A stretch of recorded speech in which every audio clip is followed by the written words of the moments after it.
Okay, then. Welcome back to the W number. We got a hit squad in here tonight. My man Savage Seb, all the way from Denver, Colorado, in the house, dude. They calling him the voice of Denver up in here, man. So now we got Colorado, the whole state, voice of Voice of Colorado up in Colorado, there. yeah. oh shit, okay, then. And so we have a Milwaukee guy the other day, and then we got a Denver guy. So we're opening up the platform, getting some voices from around the country. You know what I mean? So that's what it's all about. So Seth, man, why don't you give us a little introduction, who you are and where you come from and all that stuff? Yeah, man. To everybody, I see a lot of people. Salute to everybody. Mm-hmm. Born in Denver, Colorado, man, and just from East Denver, they call it the Nickel, the 5 Points area. Just a project baby, bro. And I grew up around generational gang banging and different things, and went down the wrong path, and went to the penitentiary and kind of just went down that road. And we just on a whole different mission to try to open eyes to people. Definitely. So like what kind of led you down that road where, like, obviously you grew up in the projects. We know what the project is like. I live in the projects. Billy grew up in the projects. I've lived in the project. My man lived in the project a couple of times. Like, we all know what the projects are like. And for me, it's kind of like it's like a close neighborhood. I feel really at home there because it's like the closest thing to prison on the streets is you're gonna get. You know what I mean? Yeah. No bullshit. For whatever reason, saying for me, I've always felt like most comfortable and like safe in the projects. Like I've been in every project in Boston. I've been there when I was the only white kid in the project. Word. So what was it like out there in your projects, bro? Well, I got a story like a lot of people's story. My mom, single mom, pops. He was when I was young, bro, that fool went to prison. Like he was just institutionalized with the penitentiary, and kind of all the males in my family, generational, bro. They all were in the penitentiary. So it was kind of the norm for the males. Like I remember people telling me, homie, you gonna go to prison because everybody in your family goes to the penitentiary. So mom, she's on the block, and where our block is, it's like 2600, homie. That's 27 in Arapahoe, and that's the dead of the east side, like the projects. My family owned the corner store, homie, and you come outside, right? There's a couple Spanish families now. I'm Spanish, but majority the whole points. If you know anything about the Nickel, it's a big African American neighborhood. So we got a bigger Spanish family, but it's just more African Americans everywhere around the neighborhood. You come out and automatically, bro, you're going to have to fight for that shit because they're the Mexicanos. Like these fools is Mexicanos in the hood, and you're going to have to fight for that shit. So we were always fighting, bro. And not having that love from pops, bro, that kind of just like stirred me to go down the road to my cousins, because my cousins were already banging. They're full-fledged generational. I got pops, and their fools are from the neighborhood. So, of course, it's going to be something that just kind of go down. I mean, that's kind of how I got started, just looking for love from the older homies, And was the Crips the most dominant gang in that neighborhood, or was there other gangs over there? So, to give a rough draft, homie, that neighborhood was like a jazz area, homie. So a lot of African Americans was over there. Now we have original hoods in Colorado that are like original before Crips. And these were the Brick City homies, the OG Brick Cities. You had the Curtis Park boys. You had, the Deuce 5 Raiders, all the old school Denver, East Denver hoods. Right. But when Crippin' hit, because that was the first shit that came from Cali. Like we were like the first two states the crack epidemic hit. So they came out here to make money. And the whole hood got flooded with Crippin', bro, because the whole neighborhood, because there's 3 different parts of the hood, though. Yeah.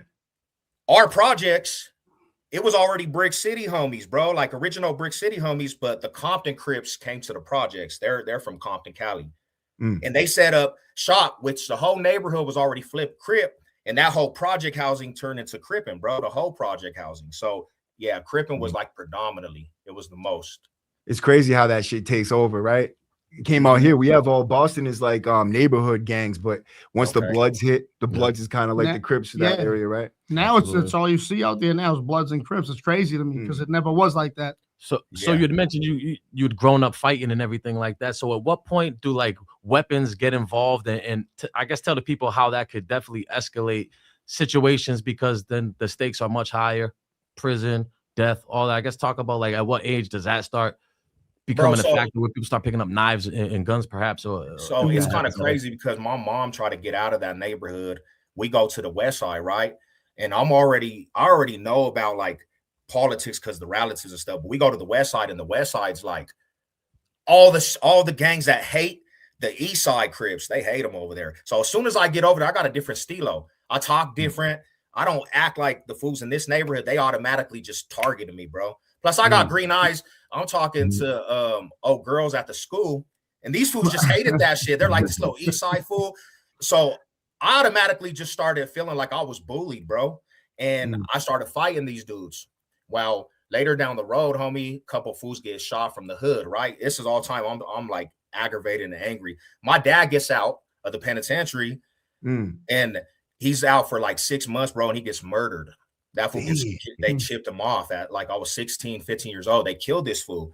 So immediately after that, bro, it was like it's war now. Because my older relatives, they come like, damn, homie, because he's a pioneer of our neighborhood, the east side. Right. Your father? The hood's mad, bro. So automatically that just put a lot of hatred in me, bro. So it was not now, it's full fledged, bro. Like if you're gonna kill the relatives, and I know that's what you guys are doing out here, we gonna get to that. So that's when I actually started, picking up pistols and just getting into that shit, bro. You know what's crazy is like a lot of times it's almost like you can't even go back on it. Someone brings it to you, kills someone that you love, and you feel obligated to go because like, what do you do with that pain? What do you do with that hatred? You know what I mean? Yeah. The police ain't doing shit for you. Like you got to handle that yourself. But how long did your father do it in prison? So he was doing prison before I was even alive, brother. Like he would get out, then go back. So I didn't really see my pops, bro, like a lot. And I would have to say he probably did over like 20 years, bro, in the penitentiary. He didn't get a big bid. He would just go back 5 years, then come out, parole violation, go back 7 years. So I would see him like bits and parts, and then he started getting real into the drug game, bro, and getting high. So that's what my interactions with him. Like I have nephews in like my brother was locked up. That was his son. Like growing up without a father in prison. Like what was it kind of like from your perspective, the kid? Because I like growing without a father in them days. Yeah, like knowing he was in prison. Did you have like hate towards him for not being there and shit? Yeah, and then Mama Bear, she's a single mom, so I was very angry. That shit used to piss me off, bro, because my mom, she did everything, but she can't raise a boy, homie. So that was a fucking shit that affected me. And I don't know if I could cuss, but that was something you can say whatever you want. That affected me, homie, because I'm like, damn, dad don't even got love for me, bro. Like, what the hell? He wants to go to prison. He wants to get high. So I got actually kind of I was really mad at that. I was really mad at Pops.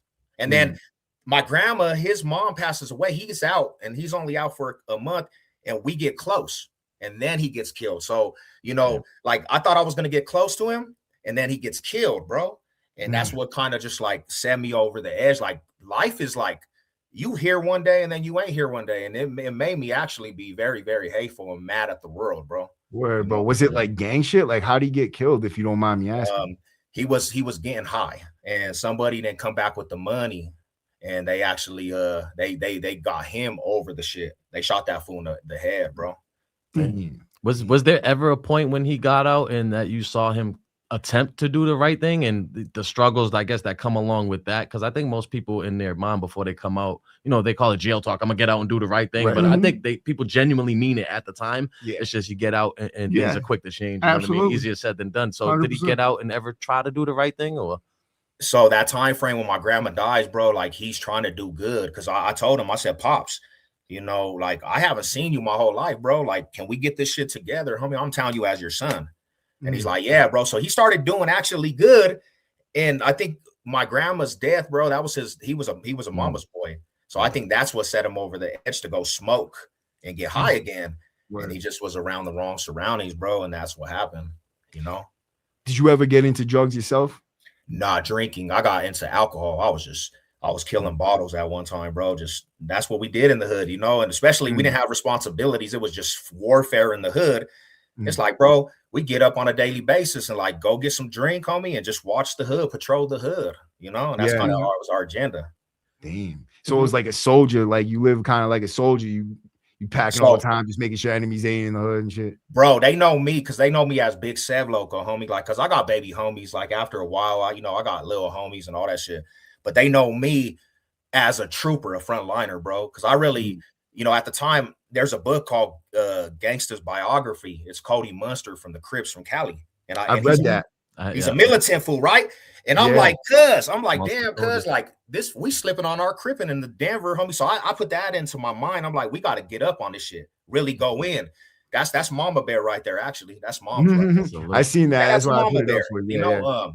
But yeah, bro. So I read that book and I was like, all right, cuz, this is what it is. It's the revolution, homie. We're gonna press issues every day. There's no passes for nobody. And that's kind of my mentality, homie. Like real shit. Is that kind of how you ended up doing your 8-piece? Yeah, well, see, we talk about fighting, bro, because I was like actually a food out of fade. I'll be like, I'll hop out on the Enemigos, like, give me the heads up, homie, come on. And I get shot. They shoot me twice. I get hit, you know what I'm saying? So that led me to now, bro, I'm not fighting nobody. It's all out war. And that's kind of how it was, Yeah, because you give them that faith, like, dude, we're gonna get a heads up, bro. Like, only a bitch won't fight you, bro. Like, even if I'm gonna shoot you after, I'm still gonna let you know I'm a man. I'm not gonna fight you, and I'm gonna beat you up, and then I'll shoot 100%. You after, whatever. But like, at least I'm gonna let you know I'm gonna stand 10 toes, bro, because I'm not gonna run from a fucking fade, bro. So just for context too, how old are you roughly when you get shot? Like, are you a young kid? I'm 17, brother. I'm 17. Yeah, so you haven't even lived yet, and you almost, nah. And I could say this, I put a lot of pressure on the people around me, like people were around me, because like I was the type, homie, like if you ain't with the revolution and you ain't down with this cripping, we are tripping, homie. Like if you are a person that comes against cripping in our hood, you are the enemigo. So I really try to apply pressure, and that's kind of how my mindset was, homie. Because it's like if you gonna half step with this shit, you know what I'm saying? I don't think you doing your duties and your responsibilities to the hood.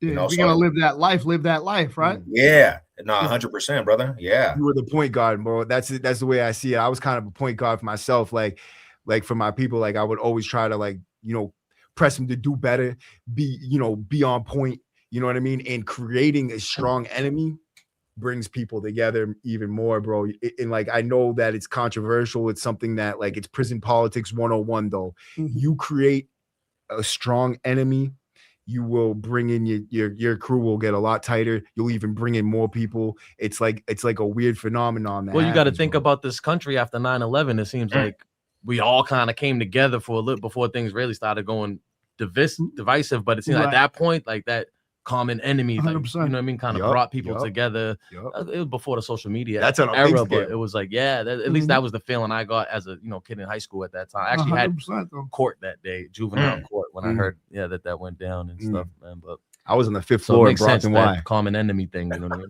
Fact. Yeah, real shit, bro. Real shit. Right. So you end up out there gangbanging, you get shot. Like, what happens next? Wow. I get shot, bro, and then I tell all the homies, my young homies and my little cousins, I said, hey, homie, everybody got to get strapped down, because like now it got to another situation. And for a minute there, bro, like we have a lot of partners that caught murder cases and do life sentences for body and shit, chipping shit. I got little homies that were 14, caught a juvenile, not juvenile, but got caught up and then charged as an adult and got 50 plus years stretched. So the homies were tripping, bro. Like we were out there really tripping. And it was a dangerous game, because even with that, like it went to mom's house, like mom's in the chat, but her house became a war zone, bro. Like we have mom's house, and literally I'm hitting the homies up the block, like, hey, somebody coming down the block, and I'm coming down, and I just got the pistol on the car, walking the car down, because I don't know who the fuck's in the block. So it was like that, homie. And it's at the doorstep where we lay our head, homie, and that's just kind of how it was for a minute, bro. So yeah, it was like that. No bullshit, keeping it totally funky. Were you ever afraid? Oh, hell yeah. I got caught slipping a couple times, bro, where I thought I was dead. I was caught slipping in the alleyway, homie. And if it wasn't for one dude that recognized my pops, they would have popped me, because I'm slipping, bro. And at the time, I was catching a lot of W's. That's what it was. I got too comfortable. And they came in, hit the block. I ran down the alley, bro, and the car hit the block, and they cornered me. I said, oh, I'm dead, because it's 3 a.m. out here. And luckily that fool recognized my pops, because my pops is from the east side. That's the only thing that saved me, bro. Or they would have chipped me off. I mean, I would have been dead. Yeah. Yeah, so it got a little scary, bro. Mom's house every day, homie. It was something new because like her block kind of was like there was a stretch of homies, and it just felt like it was militant. Like that was the base, bro, and that was just kind of like, it was a crazy little traffic spot too, bro. So it was hectic, homie. What was mom saying about that?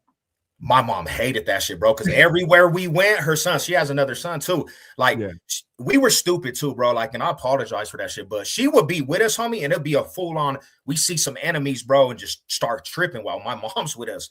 My mom's a prayer warrior. She's a Christian. Yeah. So a couple times, she's praying in the middle of almost the bro. I come out with a big ass blade on the fool, like, what's up, cuz? And he's like, oh, bro, no, I don't want to lose my life. My mom's like, you guys all need Jesus. Like, I'm praying right now.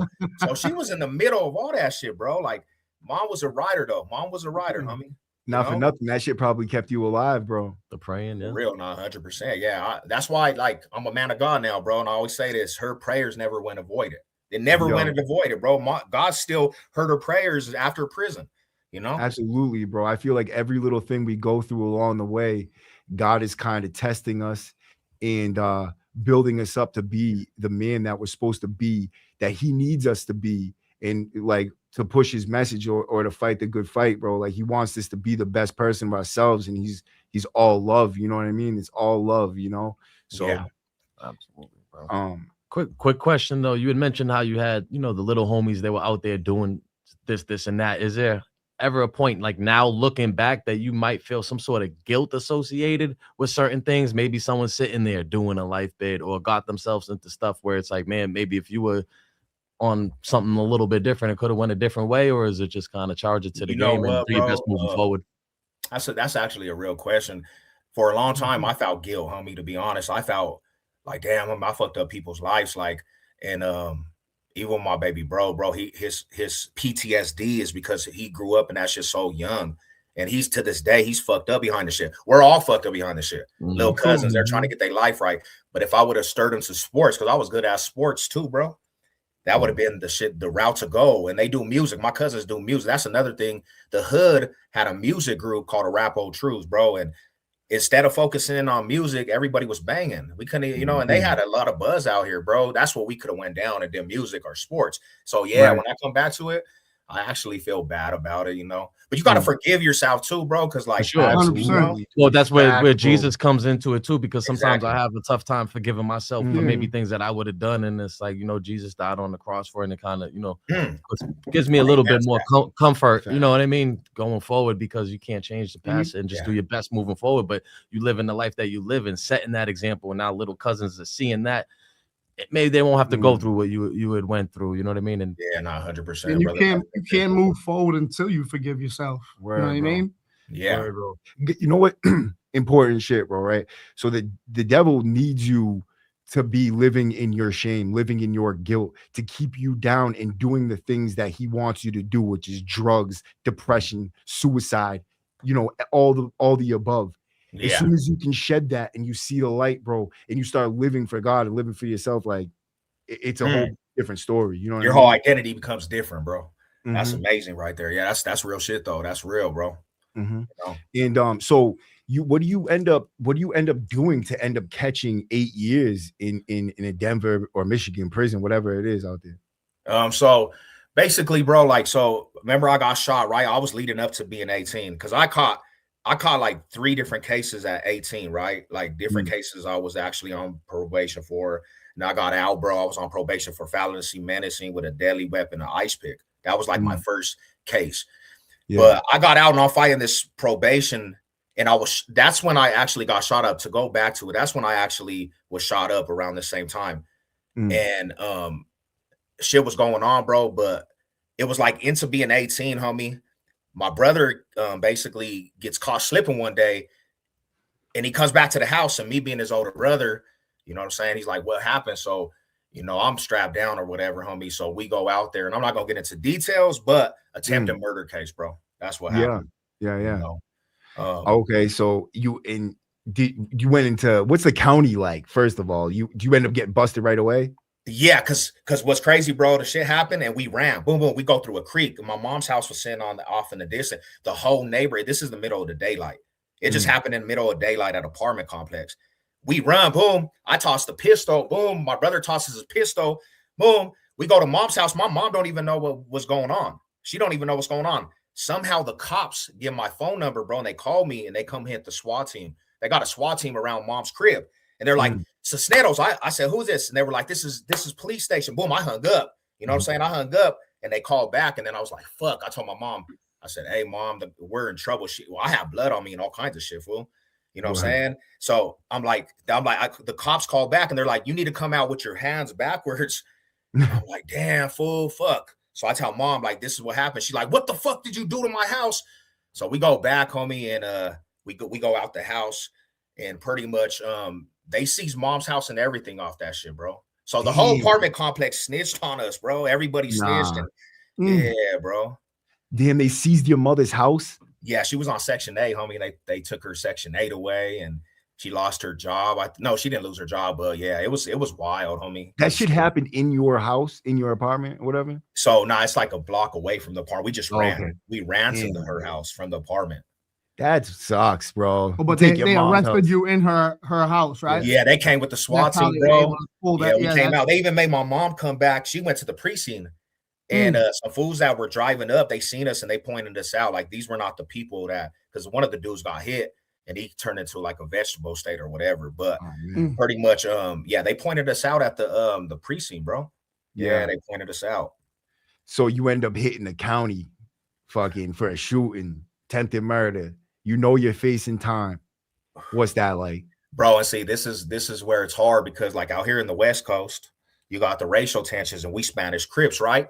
Well, nobody's going to run that shit down in the streets. Like, Cripping predominantly, you know what I'm saying, is going to be black folks, right? So when we get to the county, and that's another thing is too, I had so many enemies, it was hard to go in the county and stop banging.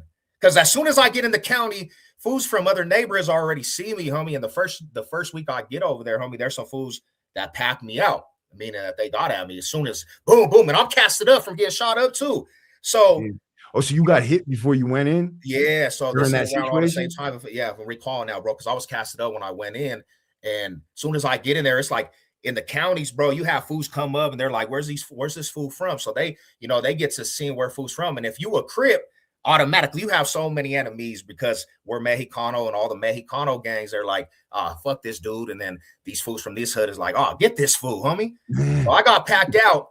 But when I got out the hole, bro, my homie was up there and one of their homies was left. He got packed out. So it's a back and forth thing. You know what I'm saying? Like, so up there in the jails up there, right? For the Mexican gangs and stuff, is it Norteños or Sureños out It's going to be Sureños. But in Denver, we don't have Sureños. Like, for the most part, we don't have a big presence of Sureños. So it's going to be Denver hoods. Like, you're going to have GKIs and you're going to have, the old school Incas, the NSMs, like original Denver hoods, Sureños are like, they're outside of the Denver metro. It's going to be in Pueblo Springs. Like, they're like kind of off. We don't really see a lot of Sureños at the time, Okay. But you still got the Chicano hoods from out here. Yeah. Do the Crips are, typically a black gang, right? Do they kind of link up with who they link up with in there? The Lokes, like, who do we link up? Do we link up with the Lokes when we go in there? Yeah, well, that's that because if you don't, and like for my situation, I couldn't just go in there and be like, I'm not banging either, though, because I know so many fools know me as a banger from the streets. Right. So it wouldn't be in my best interest. Like, if I'm gonna live in the streets and be full-fledged, there's no reason to hit the county and drop the flag, bro. Why? Right. There's no reason. Now, a lot of fools can do that because they ain't in the trenches like that. A lot of fools will be like, they don't have no enemigos, bro. They just be on here just like, oh, bro, we gonna do this shit for fun. But I had enemigos. They're not. Luckily, too, I believe it's a God thing too, bro. My mom prayed for protection. I believe that a lot of that came with protection. That the extent of situations didn't go extra for me because I knew a lot of fools from the east side too. Like, a lot of the east side's deep in there, so automatically they ain't just gonna always let me get jumped or packed out. They're gonna give me like, hey, he needs his fair fade. And after you do it out here for so many times, you get your respect, bro. You don't really have like many issues forever, Right. And I was gonna say that too. What's the politics behind kind of the fair ones? Do you guys get self fights or dudes just straight up stabbing you? So it's not out here, bro. It's gonna be fades. It's not gonna be like California, because while there's level yards, like the level maxes and level 4s, bro, they're gonna be none but stabbings. But for the county, bro, yeah, you gonna get fades. You gonna get some fades. It ain't really no stabbing really going in the county. I mean, there's situations that happen, but there was not too many fools getting stabbed up. It was a lot of fades. How long did you end up doing in the county before you get your time and go upstate? Bro, I would like, because when I called my case and I seen the charges, I had like conspiracies to attempted murders too. So they were getting me with attempteds, and they were getting me with conspiracy to attempteds because my baby bro, he's my co-defendant. Then they were giving me, providing him with a juvenile with a handgun. So I spent 2 years, bro, fighting my case. I went almost to jury selection. It was almost like 2 years because they wouldn't come with a deal. And I'm like, bro, initially I got rushed and it was a self-defense, really, bro. Like that's how it really happened, bro. Like I was shot up and shit happened, bro. They hopped out on us. So it was just gang enhancements, bro. Like out here, they don't play with gangs, bro. Because the summer of violence is, and I don't know if you ever heard of the Denver Bronco that got killed. Did you ever hear about that? Nah. He got killed from some Crips out here, and that's what they say, right? And they were not playing with that shit, bro. They put terrorist act on all the gangbangers. So they don't play with gangbangers out here, bro. And that's one of the things we're going to get into too. The Venezuelans over there in that apartment building. I just want to put people onto it because after we get done with this shit, dude, he was in the Nick Shirley video with the Venezuelans, where the Venezuelans allegedly took over Denver. You know what I mean? Everybody in America heard about that shit. Yeah, bro, those videos are super viral, bro. And it was perfectly, oh man, Bobby violating, bro.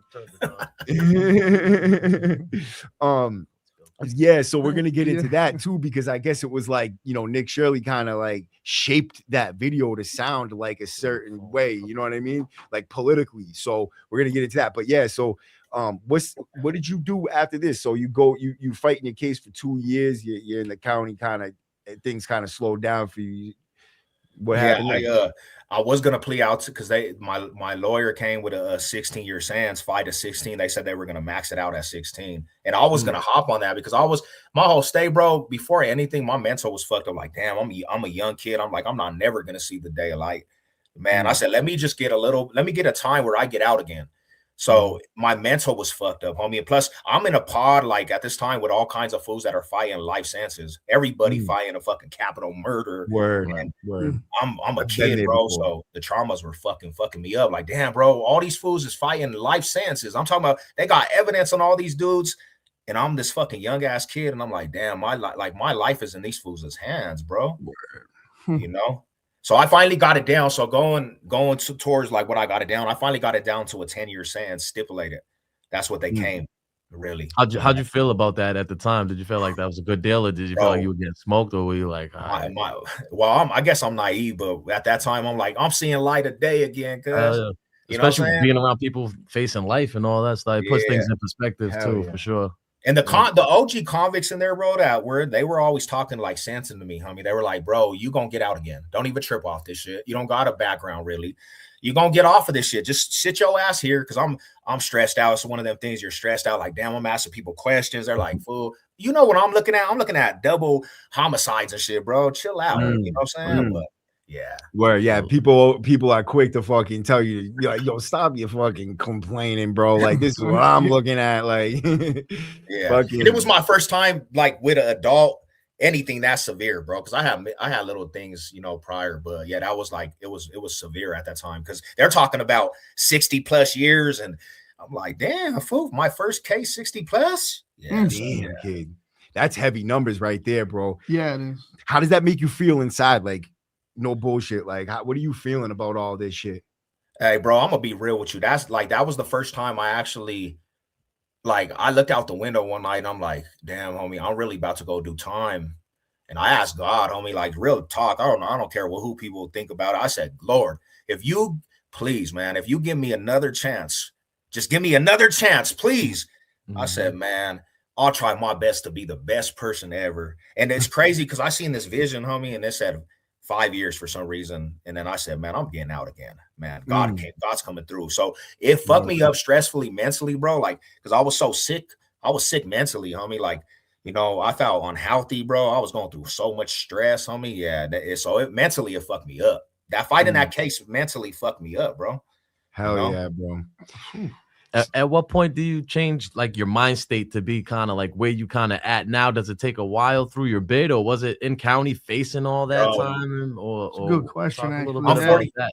My Rada, I'm 40 now, right? I didn't stop banging, to be real with you, I didn't stop separating myself till I was 37. So I banged the whole time in prison. And then I got out and I still banged and I was still trying to build the hood. And all this time till a year and a half ago, I was still activated, my homie. I just was.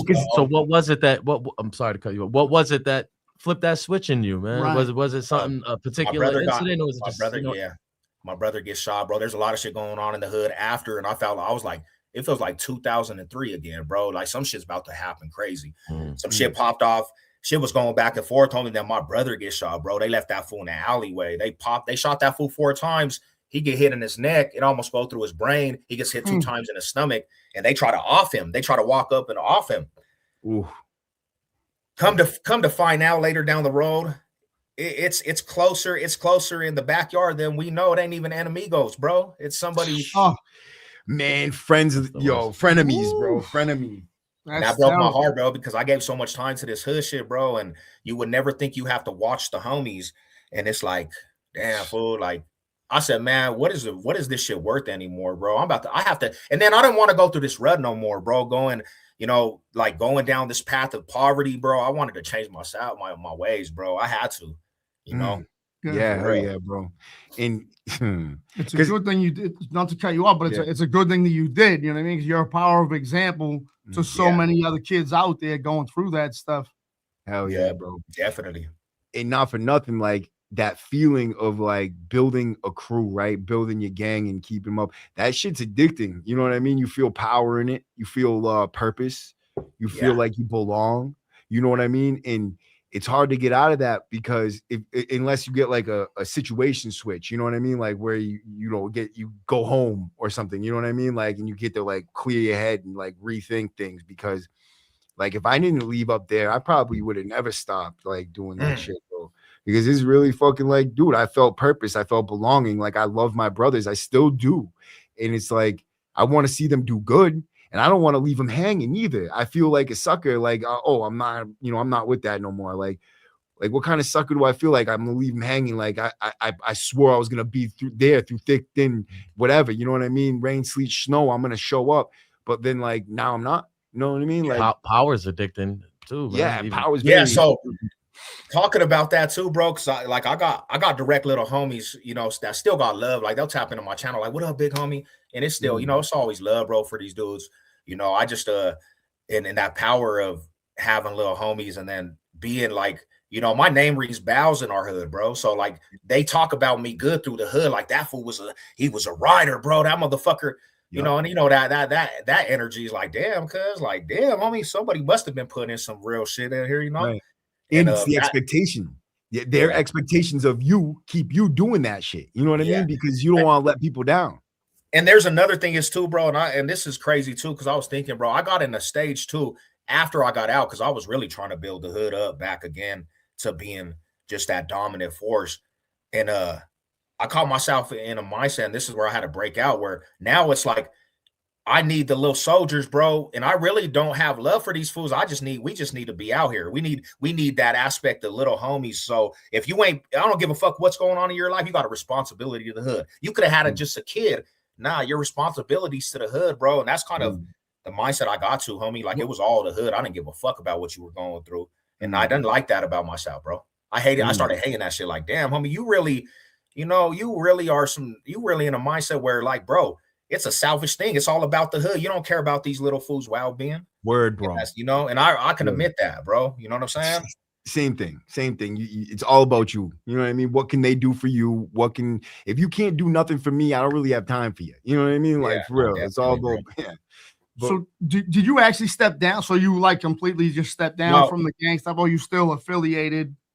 So my family's generational. So it's always gonna be like you still gonna see homies at the function. These are our cousins and relatives, but I'm not an active gangbanger, homie. Like people will always say you a member, homie. Enemies still see me. They know me as Sevlo. They don't know me as John, homie. You know, so that's why they say, like, sometimes you got to leave your surroundings to get away from everything, because we're in Denver, we're in a box state. That's what they say, the box state. We're in a square. So you're going to run into it anywhere. I live in Green Mountain, just seen some food that I used to have beef with. So, out here, it's one thing that you'll probably be a member till you dead, but my identity's in Christ, bro. That's the bottom line. Like, that's who I identify. I don't identify as a gangbanger. So is it more of, I heard somebody say before, it's not really like dropping your flag, so to say, is like hanging it up a little bit more, like in a respectful manner, kind of. Right. It's an honorable discharge, I say. Right. Yeah, you know what I'm saying? Because I don't got smut on my name, bro. I did all the shit. I walked the main lines out here, and there's nothing in my closet, homie, that you could pull up. I'm good on every yard, bro. And they can never say I turned down anything, and they can never say I wasn't on the front line of wars.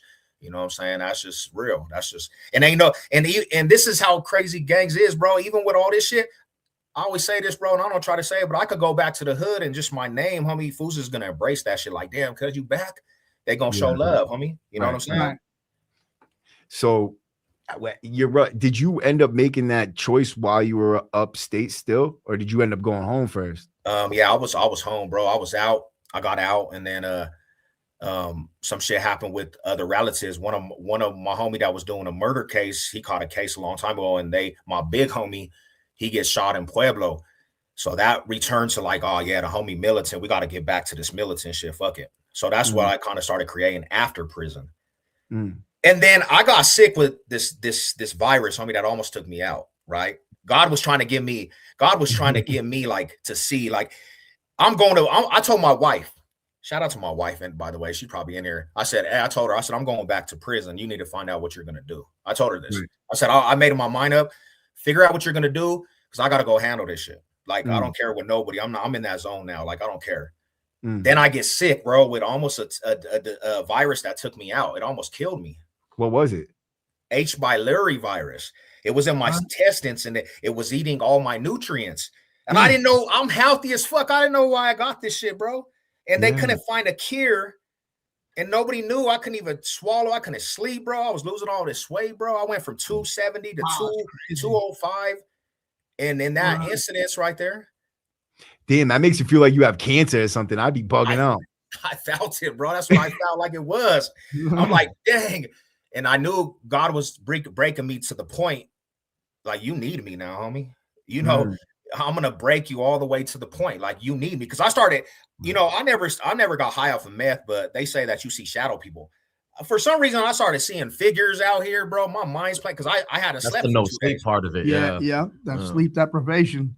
I started seeing thinking demons, bro. And I thought they, like, honestly, to this point, I can see them detailed right now. But I said, bro, there's something crazy going on. But I actually gave my life to the Lord, homie, right at that point when I was just dying. I wanted to off myself. There was times where I was like, I'm gonna kill myself, because it was just that bad.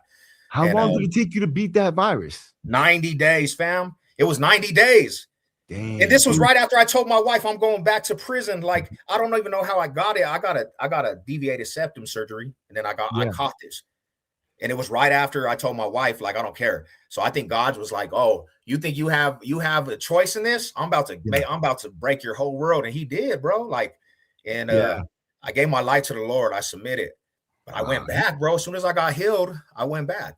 I really went back. He knew you were at your breaking point, bro, but in got you on his team before you went back, so that you could tell your bros and everybody in there, like, this is the way. You know what I mean? Yeah. Did you go in talking about God to them?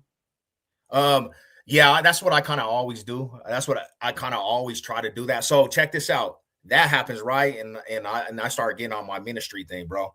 I get back out to the streets, and a couple factors from the hood, they get out. And there's this function one night, and I get a phone. They're like, pull up, bro. That wrong mistake, bro, made me go back to the hood. And then all of a sudden I see, like, I feel the embrace and love, and I'm like, cuz we got to get the hood back together. That night, bro, I literally started dabbling in gang politics again. Yo, slips easy, man. The devil's always calling too. Yeah, so yeah, it was a long road. I mean, it was a long ass road. Let's talk about that though. How'd you end up getting out of that? Like, you start dibbling and dabbling in gang politics. It's not easy to switch back out, dude. So that's crazy, because, like I say, man, that, like, the homies just embrace right after that. They just embrace, like, what's up, cuz you back? Because Like, you know, a lot of fools got love. And then I started taking control of the hood with a couple other partners, and we had a good solid unit. We started moving, homie, started having a lot of money and different things. Homies are starting to come together on a regular basis. That's what I always wanted too, was the revolution, the unity. Like, because the hoods, man, there's separation in the hoods. Everybody's everywhere. But I was like, oh, this is where it's at.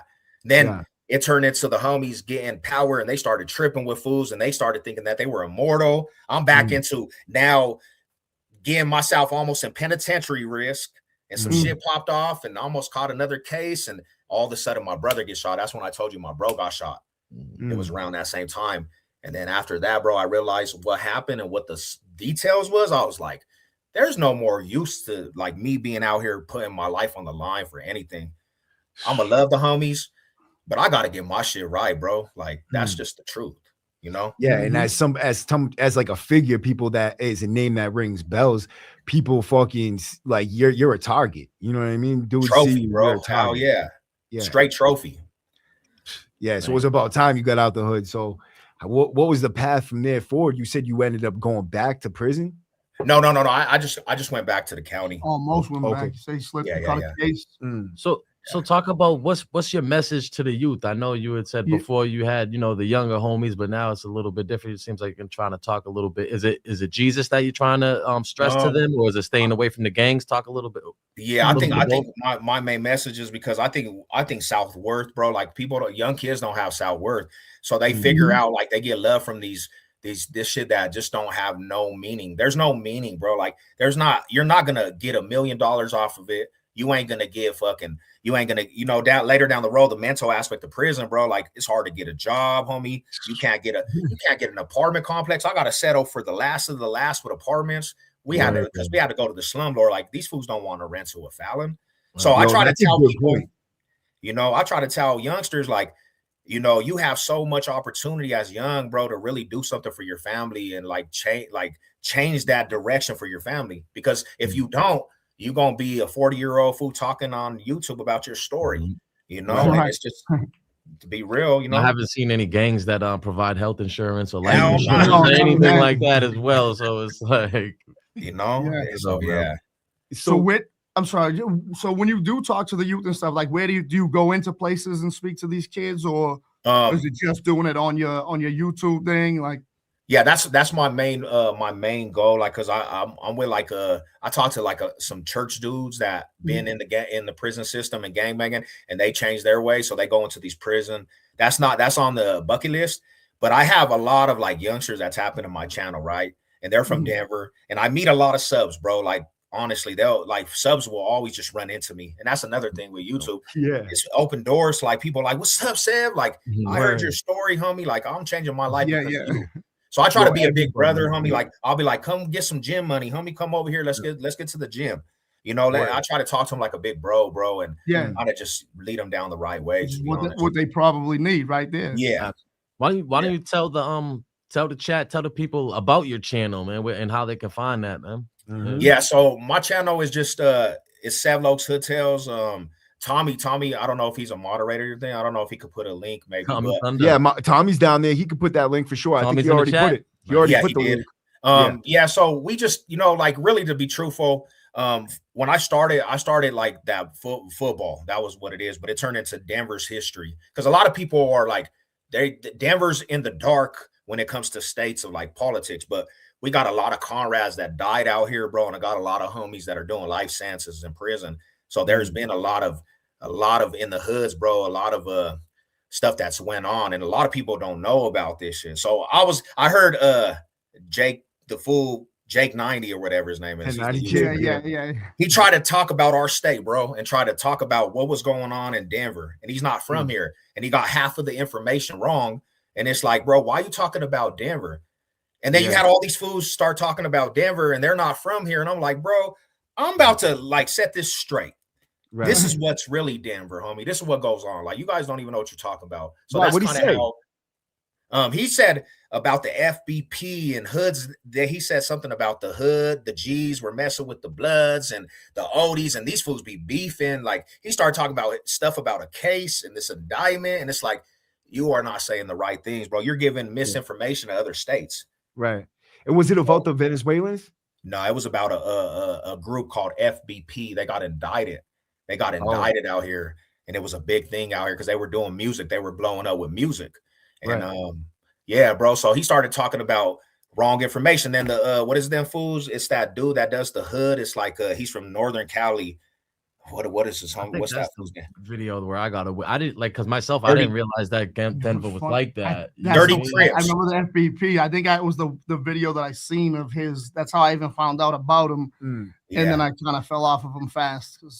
And then there's another one. He started talking about the 30 Crips out here. They're called 30 Ave Crips, and it was about a fool that is fighting his appeals, and he just automatically said he was the shooter. This fool's talking about an open case, and he's over here talking about this fool was the shooter of the Denver Bronco, and it's like, homie, you can't just do that. You're not from the state, and you're saying wrong shit. This fool's openly fighting the case, going back on appeals. Yeah, that's wild, bro. Yeah. How much does the gangs overlap with the music scene out there? Is it a big part of it? So and this is where it's two different Denvers, bro. Like Denver now wants to be everything else, every other state. So now it's just about drill. Everybody talking about drilling. Let's kill everything and 30-round clips and these fools. I'm like, homie, that's Chicago. Like that's not original Denver shit, bro.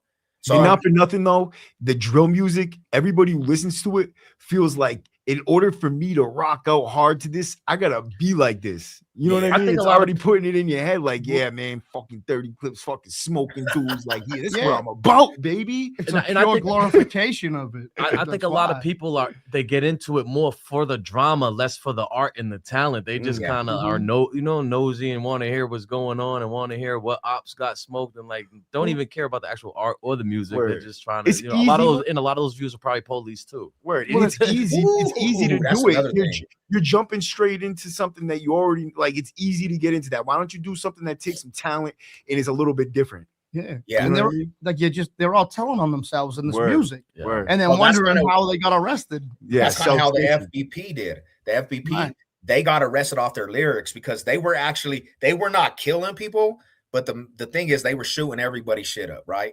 And they got caught up because they were listening to the music. That's kind of how they built the case. And yeah, bro, these fools got stretched, the music fools.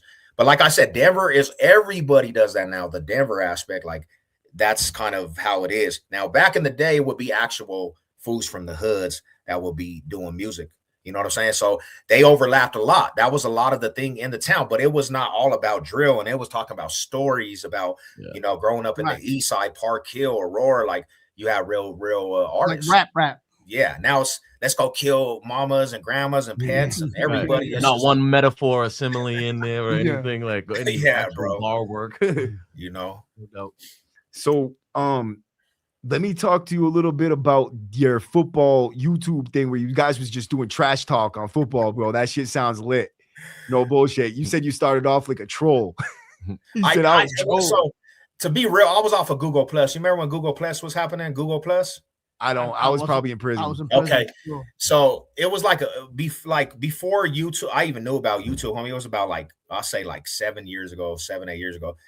I seen this dude. He was a big ass Bronco fan from Cali, and he trash talks all the time. Like we had this shit called the BCFFL. My wife created it. It was just an army of Bronco fans that would just go troll everybody in the communities. You would have a Raiders community, and we would some way know how to get in that shit and overtake the whole community. Say this is our shit now. Like Raiders, you're done. We do. We were like kind of like that. So I seen this dude, and I'm like, why does this fool keep clipping these trash talk videos? And it's him trash talking other teams. So I said, what is this all about? Because that's what I do. I like to trash talk. I clicked on it and that shit was lit, bro. Like, because you had fools going at each other. If you played that team that week, you have a thing called the hate week, and you go at it back and forth with videos. And then you have these fools that retaliate, and their homies will retaliate. That's from that fan base. And you make bets. Like I bet you eggs on your head. If the Broncos lose, I got to crack eggs on my head. If Raiders lose, you got to crush pies in your face. So that's what I got into. Like I love that. That's like an engaging topic. That's like engaging content, bro. It probably brings a lot of views, a lot of people in the chat. You know what I mean? That shit was so fun, bro. But what happened was the OGs of that shit, they didn't want to do it no more because they've been doing it since 2005. So they left it to the newer generation. You have one fruit in a basket that's rotten, bro. They're gonna just make everything raw. So them dudes, they were trolls. They brought in a whole troll community into it, acting like they were football fans, but these fools were just there to wreck the whole community, and they managed to do that because it was all doxers. It was nothing but doxers that came into that shit. Yeah, the doxing's not cool, bro. You got fools that are like just trolls, like, bro, they're porn bombing. So we be on a panel like this, and you'll think somebody's backyard because they'll have a clip of somebody's face and be like, oh, that's that fool Sev. And then when you clip it, it'll have a fool naked showing his penis. What? And YouTube flags that shit, so it takes down people's channels. No way, bro. And they're doing that on purpose, probably. Absolutely. They don't like you. Yeah, so I had to get away from that shit because I'm like, I wouldn't ever chill with you guys on the streets, bro. I'm not chill.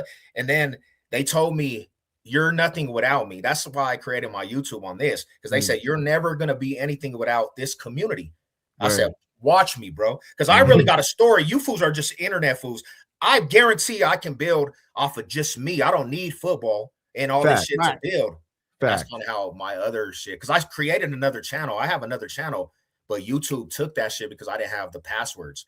So it was blowing up. First Sevlo Could-Tales ever, bro. That shit was blowing up. And then I lost the access to upload. I couldn't upload no more. Oh, that's the worst. You should do it again. Make another one. I'm thinking about, because everybody's trying to say it, but it's hard, man. You know how it goes when you playoffs right now too, man. Yeah. We might have to do a live at we might see you guys in the playoffs, bro. We're gonna be the Patriots. So we're gonna be the Patriot squad. We're gonna be the Patriot shit talk squad. We're going straight for Denver this year. Yes, bro. Man, AFC. Hey, at least we're here to talk about because the Chiefs are out. Like, as long as the Chiefs are out, I'm not tripping. You know what I'm saying? All the young boys now. Bo Nix out there. Bo Nix. Let's go. I'd rather see them. I'd rather see the Patriots than the Chiefs, bro. I'd rather see the Patriots in a game than the Chiefs. So I feel like the Patriots experience right now, but it's all right. I feel like the Patriots have that like vibe about them, like they're fighters. They could have like a bunch of mediocre players, but the tactics and shit that they use are just the defense is crazy. If you ever ask Tommy, bro, if you ever ask Tommy. He watches my videos because I'll go hard, bro. I go hard on teams. Like, I still do it. Like, I'll get on a vertical live, bro, and they have a gang of people, and I'll just be talking. Like, last night I went in on the Chargers. Like, and their fools is pissed. They're triggered, but that's what I do. And he's like, bro, you really be getting people triggered because I have people just fucking mad. So, yeah, that was kind of how my YouTube shit started, bro. Like, and my audience surprisingly flipped because it went from the trolls and all that shit to now I actually got my own audience that follows me. Right. It's not as big as yours, bro, but I got 4,000 subs. I just hit 4,000, so bro, congratulations. Yeah, absolutely, bro. That takes a lot of work, man. 4,000 subs. I remember when I hit 4,000 subs, bro, and I'm telling you, that's a big number right there. 4,000 people. Tell me, and it takes a lot of work, a lot of like dedication, trusting with your community. You know what I mean? Building that trust with them, and just keeping it real, bro. Keeping it raw too, funky, like. And not being afraid to get a little bit vulnerable sometimes, you know what I mean? But just, being you, bro. Like, if you're you and you're genuinely being yourself, bro, people will vibe with that. And like, for me, I'm an ex-convict. I believe in Jesus.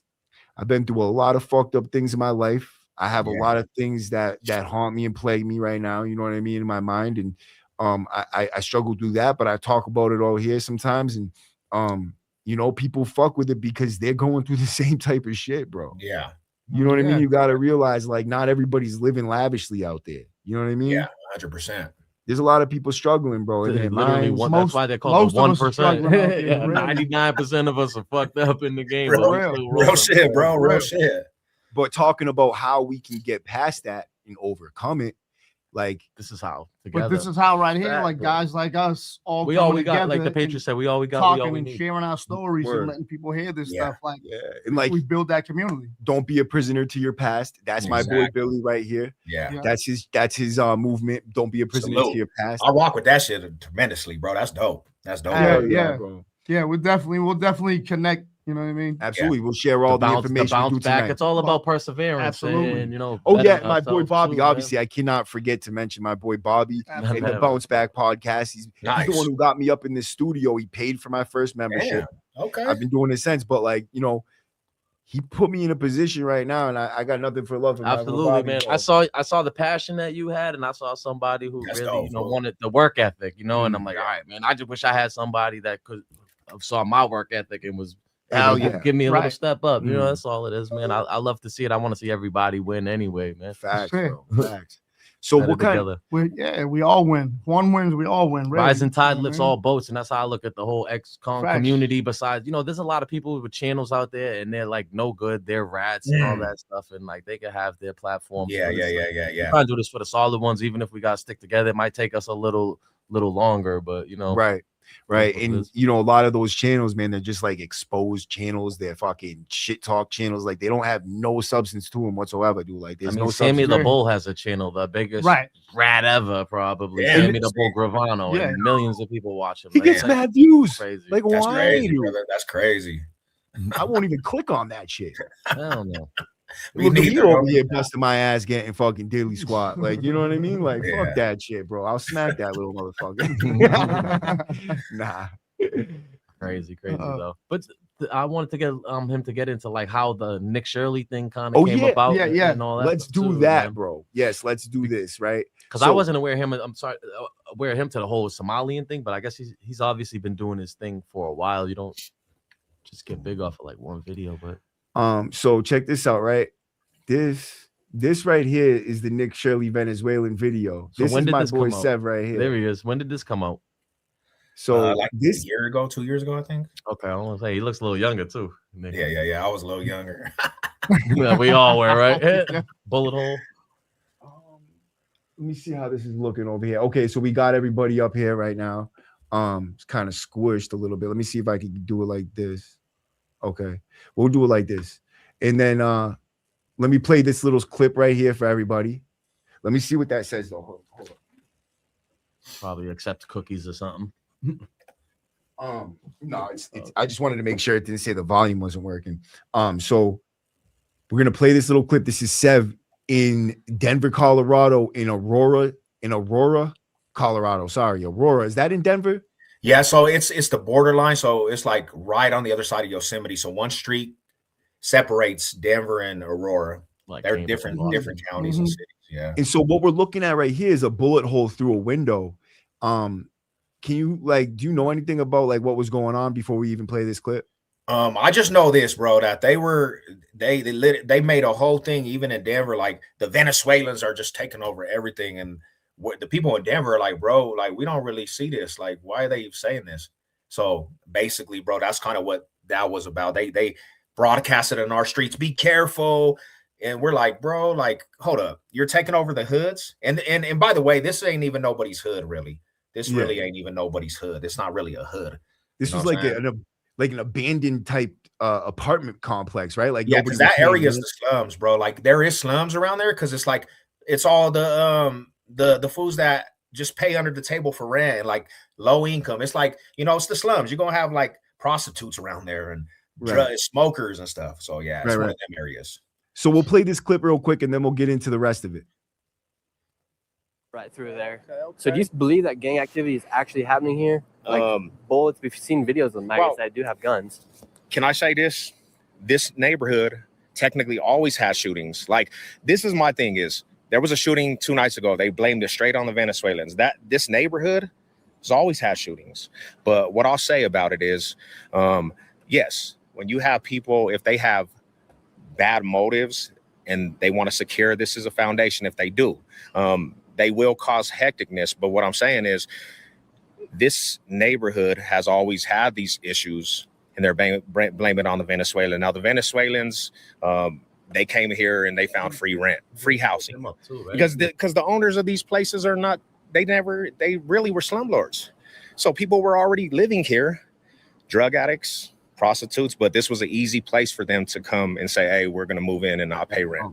That's what it is. Has the city done anything, or have they called on any other gangs in the city? Because we know that Denver, like you said, there's a lot of gangs here. Have they called on the gang to try and come maybe fight these Venezuelan gangs? And that's the situation, is that after the police didn't come in here and raid these places, if there was a lot of problems like there was, people started calling on the local gangs. You guys should go confront them. Like, this is your neighborhoods.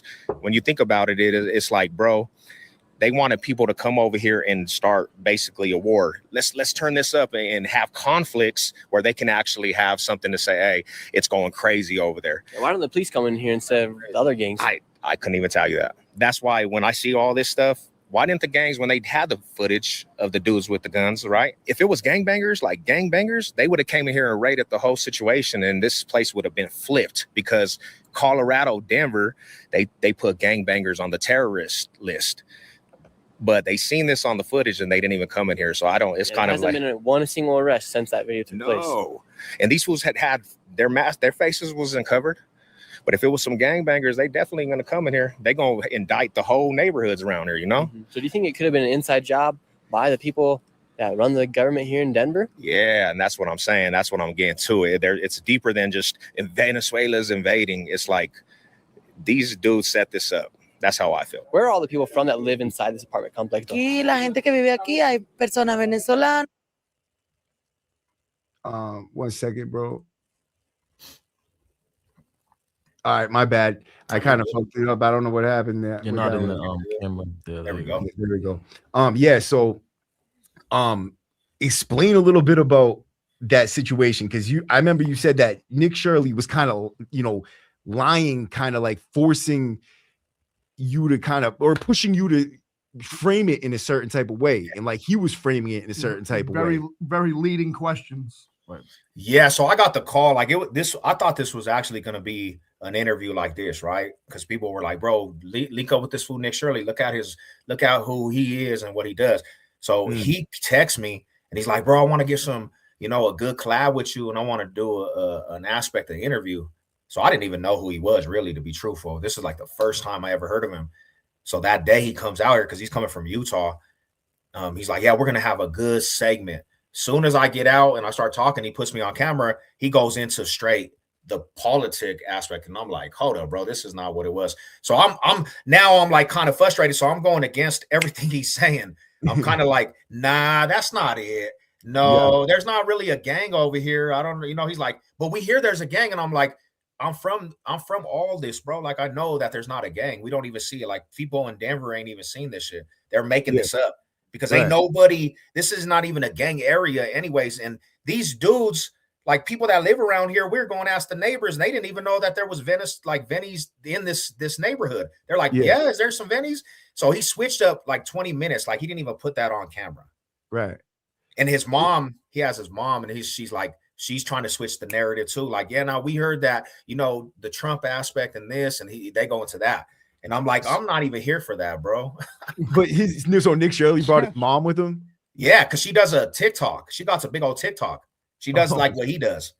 Damn, so he's got like kind of like a social media family over there, dude. Yeah, he got this whole social media, and they're pretty big, both of them. And I'm like, when they pointed out the bullets on her, I'm like, yeah, them bullets could have been here for years. And she's like, no, but I think it's the Venezuelans, though. I'm like, I don't think that is, because I'm arguing with them kind of now. You know what I'm saying? I'm like, nah, bro, this is like, so he only put bits and parts, homie. And he didn't even, and after, that was the last time I talked to this dude. He didn't even call me no more. He was supposed to promote the channel. And you know what I'm saying? I'm like, he had ulterior motives why he even wanted me to go over there. He wanted me to fit a narrative. Right. And so in your like opinion, in just living there and knowing about that shit, what's up with the Tren de Agua? They're running around Denver? What's up with that? Nah, bro. Like, this is the thing. They dropped off again a lot of Venezuelans. We went to go even give them socks and stuff, right? They dropped off a lot of Venezuelans, right? Who's they? I don't even know who these people were. They just dropped them off on a bus one day in a shelter. Like, here. No, this makes me think that the government sent these people there, kind of directed them to this abandoned fucking place, was like, run around a little bit. We're going to make a big scene because it makes the Democratic state or the Democratic run government over there look bad. Trump's going for president. We need Republicans in office. And the more Republicans run states, the more power he's got. You know what I mean? He's got people regurgitating his fucking mission statement all over the country, bro. Yeah. And he's a slick mover, bro. And I don't have any doubt in my mind that he would go that length to use some money, buy that apartment complex up under, through some Joe Schmo fucking landlord, slumlord, and be like, I'm paying you all this, just chill the fuck out. let that place run. We're gonna throw some Vennies up in there, and then Yeah. you know we'll see what happens. You know what I mean? And it's always been an active neighborhood too. That's why I just thought it started cracking up when they started saying it's overgrown with this, and they're invaded. Like there's always been shit that was like terrorizing the neighborhood over there, bro. It's always been one of them areas. Like the drugs, all that. I used to live like a couple blocks down, and it was just high, just drug traffic, bro. Fools getting killed over there because that's by the Colfax. That's by East Colfax, and that avenue is. It's turned up, you know. There's a lot of fools that done died in that area, so they never complained before, but now they're complaining now. You know what I'm saying? Like, bro, come on. But what about that footage where they, you know, and it's in that video, the Nick Shirley video? We have it right here. I could probably play it, but we don't even need to really, because everybody's seen this shit. Yeah.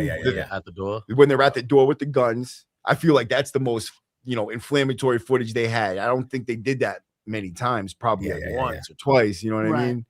Because that probably brings the attention of authorities, you know what I mean? Like they're like, fuck that. But you said there was no arrests. So there wasn't, and that's so check it out, man. I wanted to look at detail into these apartments and see if it looked. And from because I don't know if I went into the wrong apartment building, because there was a sets of apartments all the way down. Yeah, it didn't even look like the same layout, to be real. That's my opinion. Now, they might have been in a different one. It looked like a whole different layout because the way they came up in that thing, it was like a longer thing. As soon as you go in them apartments, it's like straight, the doors right there. So I'm like, this don't even look the same. Yeah. So was it even these apartments? Because like, you know, and I'm like, bro, and when I went over there was Venezuelans. Don't get me wrong. There was Venezuelans, but they were all like civilians, bro. They were just like, they were nice. The ones that went to work every day. There. Did you see the video I sent you too on walking through? Yeah, I did. As a matter of fact, you want me to run that up? Yeah, you could. Yeah, that's what I'm saying. Go ahead. What do I type in? So on the channel, is you going to the channel? Sevlo Tutels, Venezuelan. Let me see. What is it? It's Sevlo Tutels, Venezuelan.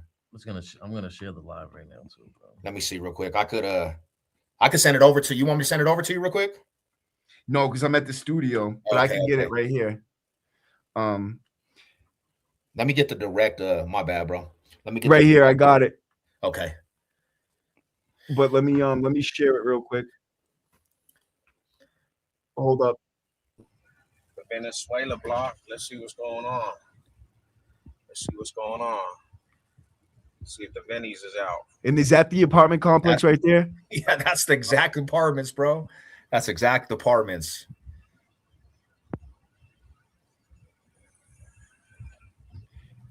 And what do you made you drive over there that day? Because I was tired of them saying gangbangers go over there. You guys should go clean up your neighborhoods. Like fools are from our city saying you should go over there. Like if you guys are weak in Denver, I'm like, bro, let me go over there and see what's going on. I'm gonna have to get on foot. That's why I went over there. This is the takeover. I'm just walking the alley. It's beautiful out here, but this is just there's no snipers. There ain't even nobody out. There's nobody out. Where's everybody? And they said the apartments. This is the one they were all. These are the apartments on 18th and Dallas. Yep. So maybe it's just cleared out for these 2 days. If there was an invasion, these fools were active, they would be out here, not letting me be out here. How many buildings were over there? You think? There's like 8 of them. Like 8 right now. It's kind of small. They're saying about Denver. It's pretty interesting. Takeover. This is the alley that you guys always see. Because you go over to the building and walk up to the door, and I see the trash can. Yeah, that's the alley you see on that thing with all that trash. That was the alley right there. That's the one that they played in the Nick Shirley video. Yeah. You guys all see. See, that's the trash. That's the road. Yeah, that's the trash right there. That's a lot of trash. They just throw it out there like that's Nick Shirley right there, bro. That was Nick Shirley. Yeah, I seen that. I was gonna ask you. That's Nick Shirley. Is that his mother? Yeah, that was his mom too. Yeah. He's bringing his mom on a so-called gang infested fucking apartment building. He's like, hey mom, come on, let's go. Yeah. We might get killed, but whatever. Let's go. I left them there too. That's why I'm saying they were safe. I left them there. Yeah, fucking fend for yourself, kid. Here. I just wanted to come meet up with a couple of the channels that are out here, YouTube channels. Was there other people out there other than Nick Shirley? Yeah, there was the news, bro. Like the news was over there. When we Damn. pulled up, it was like there was some Venny dudes working on a mechanic, and then they had like a TV over there. The news was over there. They were trying to see what was going on. So yeah, man. I don't know. What sparked all this though? Why was everybody looking at this?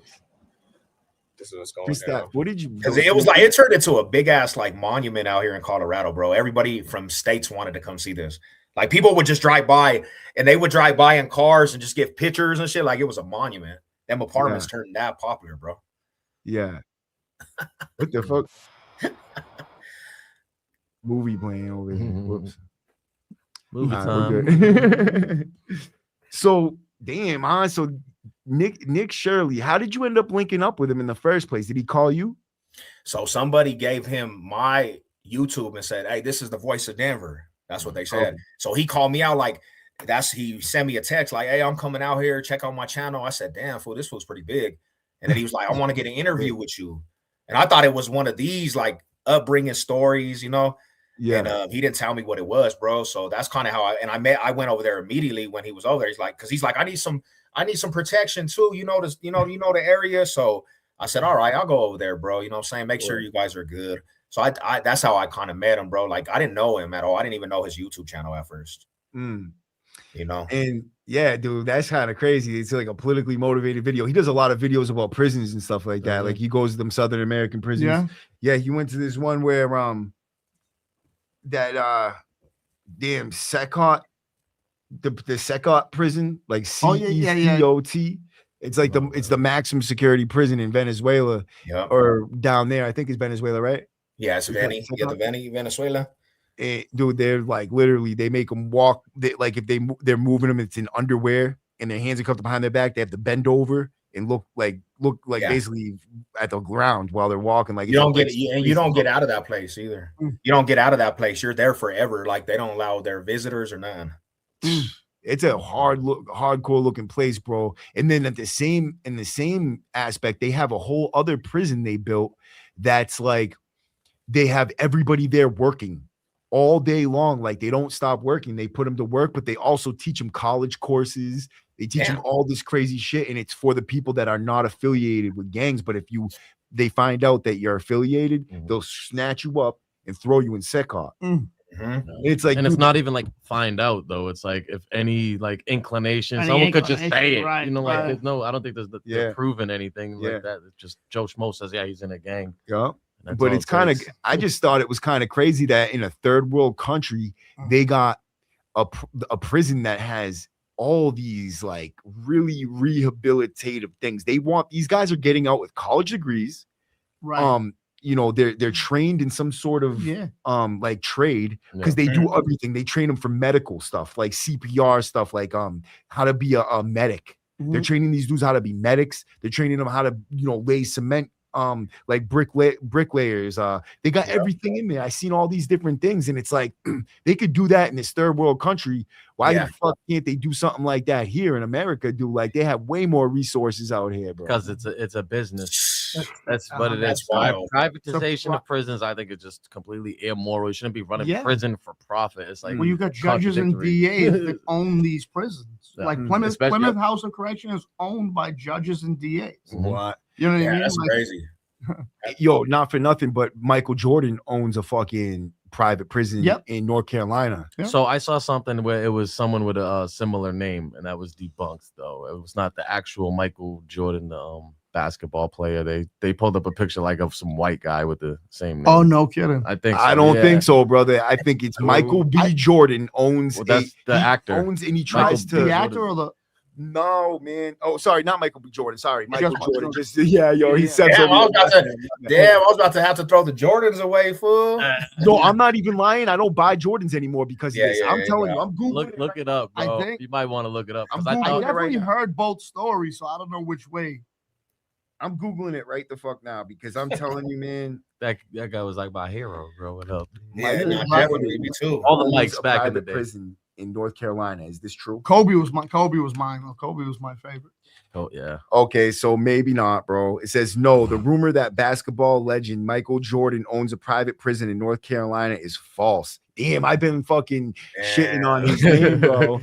See, you need to crack an egg on your head or something. No, sir. Damn, kid, the egg on my face, dude. What And I the wasn't trying fuck? to, be contradictory, but I'm just No, absolutely. That's heard good that you do that, bro. People need to you fucking can't bro. just Because believe I've been stuff if people say. I saw people too. They were photoshopping the woman who was making fun of Charlie Kirk on the girl that just got shot by them. Yeah, I'm like, yeah. God, that's not the I've seen same it. Right. person, bro. Yeah. Like, don't Damn, get I was got that Jordans AI, again. with that AI stuff now, like people It's can make crazy. anything. They can It's make it look like anyone's doing anything. bro. It's There was insane. this one dude, AI. Just to touch on AI, the dude was like sleeping on a in a restaurant at McDonald's or something. And dude just took a picture and did some AI video, and it made it look like some guy came up and licked him and something like that. Yeah. And he was like, who was that? He really believes that someone came. He was freaking Yeah. out, bro, It's because it looks so nuts. real. Yeah. It Bro. looks so real, bro. Bro, these AI videos are fucking shit up, bro. I do not like the AI, the way it's moving, bro. No. Nothing, it's inciting violence, dude, because they're making all these videos about people so-called standing up to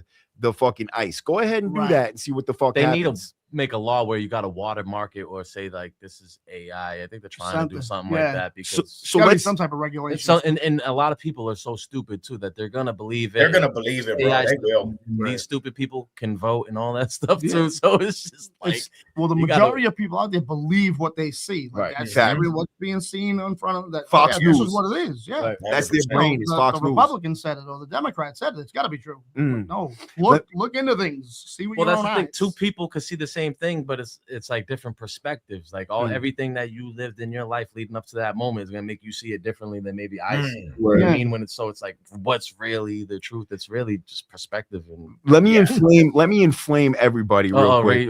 Let's turn the chat up real quick because this is gonna get everybody going, bro. And I'm sorry, I gotta bring it up, man. I gotta do it, bro. And Sev, I need your opinion too, bro, because I've been walking around asking random strangers, yo, what do you think about this ICE thing going on in Minnesota? You think it's right? They say, well, yeah. I'm like, you no, motherfucker. I'm telling you that shit was wrong, bro. Because I'm telling you, bro, that shit is fucked up, bro. I know the nature of aggression, right?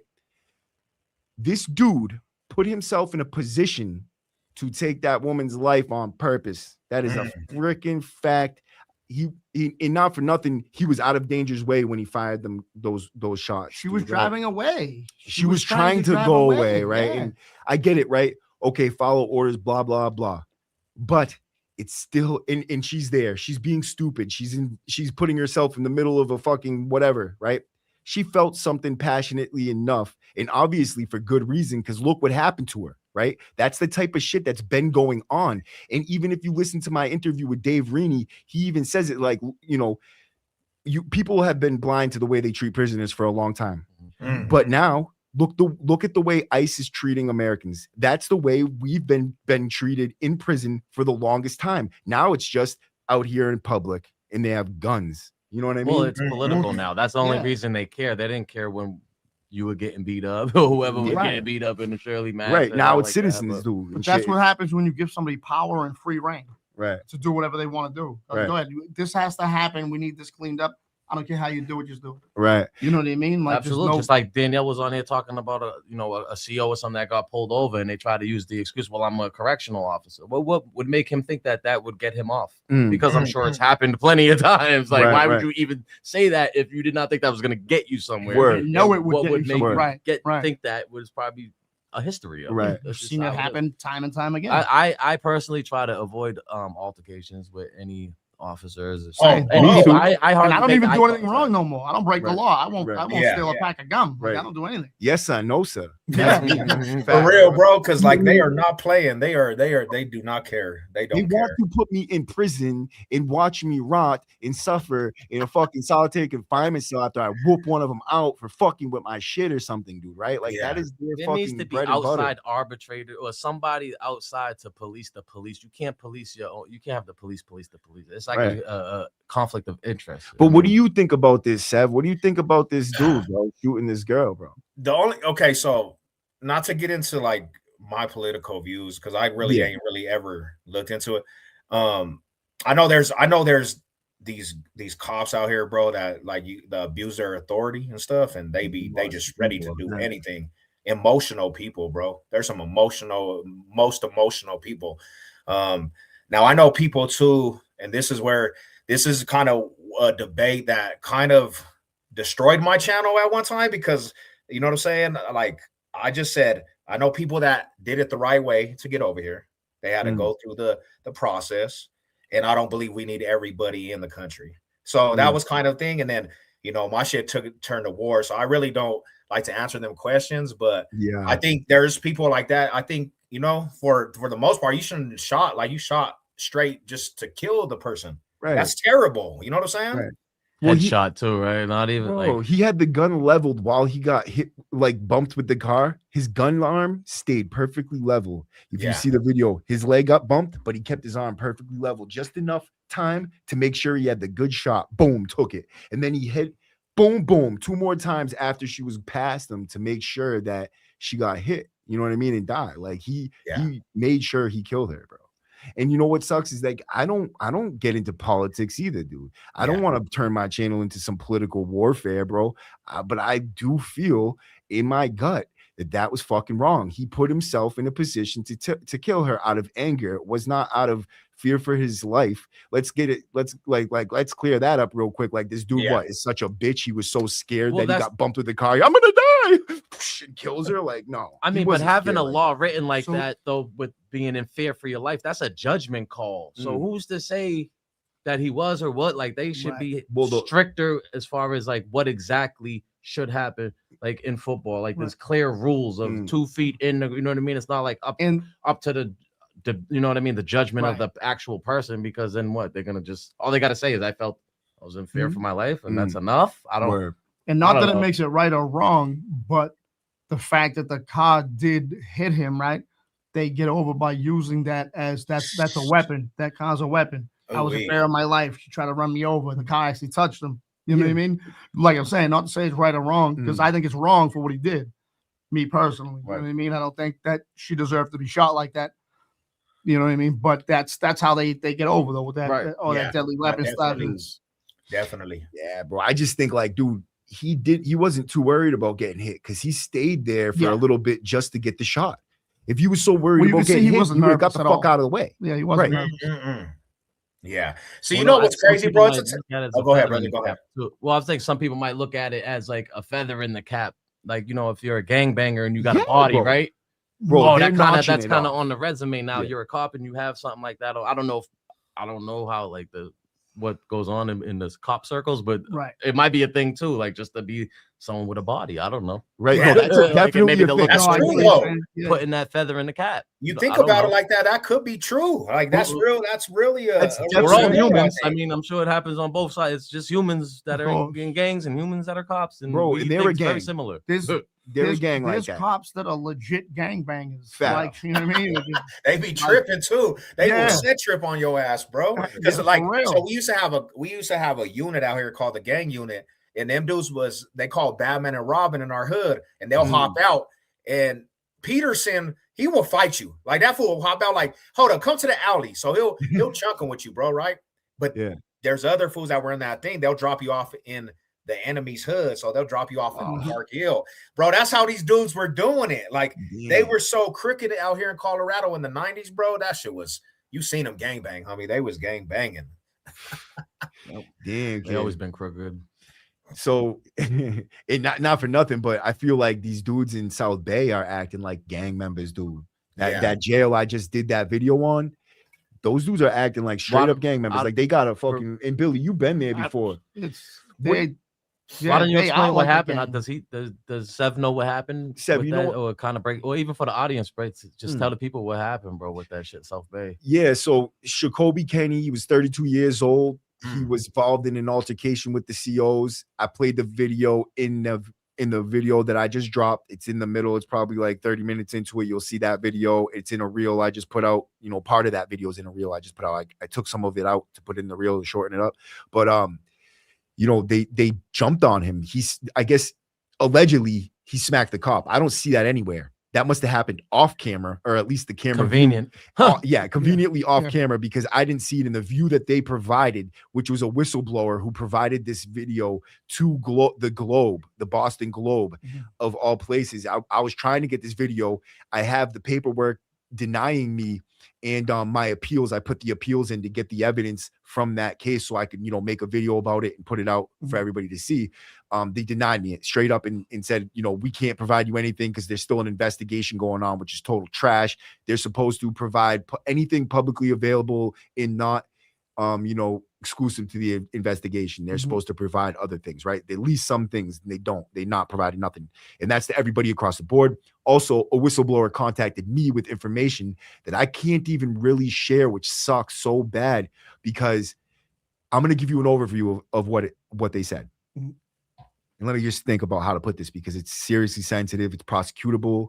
The person could get fired, and don't want none of that, right? But allegedly, someone who had seen this person after he was dead, not gonna say where, just they seen his body. They put eyes on his body after he was dead, and they said that he was beating very severely to the point where you could barely recognize his face. His body was bruised up. His ribs were broken, you know, shattered ribs. Like he had broken ribs. His neck was bruised up. Like he was very, very beat up. And they said that the death was unexpected. Like it happened from medical or something. That would be like something like, oh, it's an unexpected death. Well, isn't most deaths unexpected? But I guess, and now this is the part that I can't even say, because it's just so important. Like why I can't say it. It sucks why I can't say it. But like, man, bro, we should all have the information that's in my mind right now, bro. We should all have this information, and it's a fucking serious tragedy what happened in there, dude. But don't get this twisted. And this is me coming from my own point of view, right? Right. So they're telling them not to list it as a murder. Straight up. They're telling them not to list it as a murder. And that's a fact. Right. So they're doing what they can to cover it up even further. Now, hold on. What do you mean by they telling them? The CEO that tell? I can't get that. I can't say that. I can't say that part because, you know, the who they're telling is, you know, someone that I can't disclose, or their position, or in any way. You know what I mean? Like, and this is a thing that happened on camera in front of everybody too, because I heard up the max they try to get you like alone while everyone's locked in, because people might jump in, and we've seen, you know, that on camera too. Inmates beating up South Bay used to be like that though. They would try to get you on your own, like so they had the elevator. Bold, man, So just recently they got somebody up there in the max, in the medical, where they bring you when you get cleared to go to the hole. He had gotten into an altercation with a CO, two COs. I made a reel about it. This was in 2023 that it actually happened. Cobb and Lucier jumped on him in that medical room while he was in handcuffs and beat his ass bad, bro, right? And those two cops just got charged in court fucking like a week ago. After a couple of years, they finally charged him. They have the evidence, dude. They finally produced the videos and shit, like, I guess, you know what I mean? But man, it's just, you know, you don't see that happen often. They don't get charged like that. I've seen people get their asses handed to them many, many, many, many times and never got in trouble, bro. Yeah, that's crazy. Sad is that, like, locally you won't hear about that as much as you'll hear about the thing that's going on in Minnesota or wherever. You know what I mean? Like, this is a local issue. Why are we not talking about this more? But I don't know. That's why I appreciate like you doing real journalism, and you know what I mean? Because turn on 7 News, they're not gonna play. Don't get seen on the news anymore. You know what I mean? Like, it's just like things aren't really as important as what they show on the news. It's like what's really going on, though. You never. And if they show it, it's a flash. It doesn't get enough time, enough attention. Right. You know what I mean? But these are good stories. These are things that could draw national attention, real coverage, things like that. But there's a reason why they don't put it out there like that. They're getting kickbacks. They're getting it. You start pulling the string on the t-shirt and everything comes apart, man. The federal judge that got arrested, there was like drugs and money in her basement. They found a federal judge out in I want to say it was out in Minnesota. I could be wrong about the where, but if you look at it, it's like legit stuff.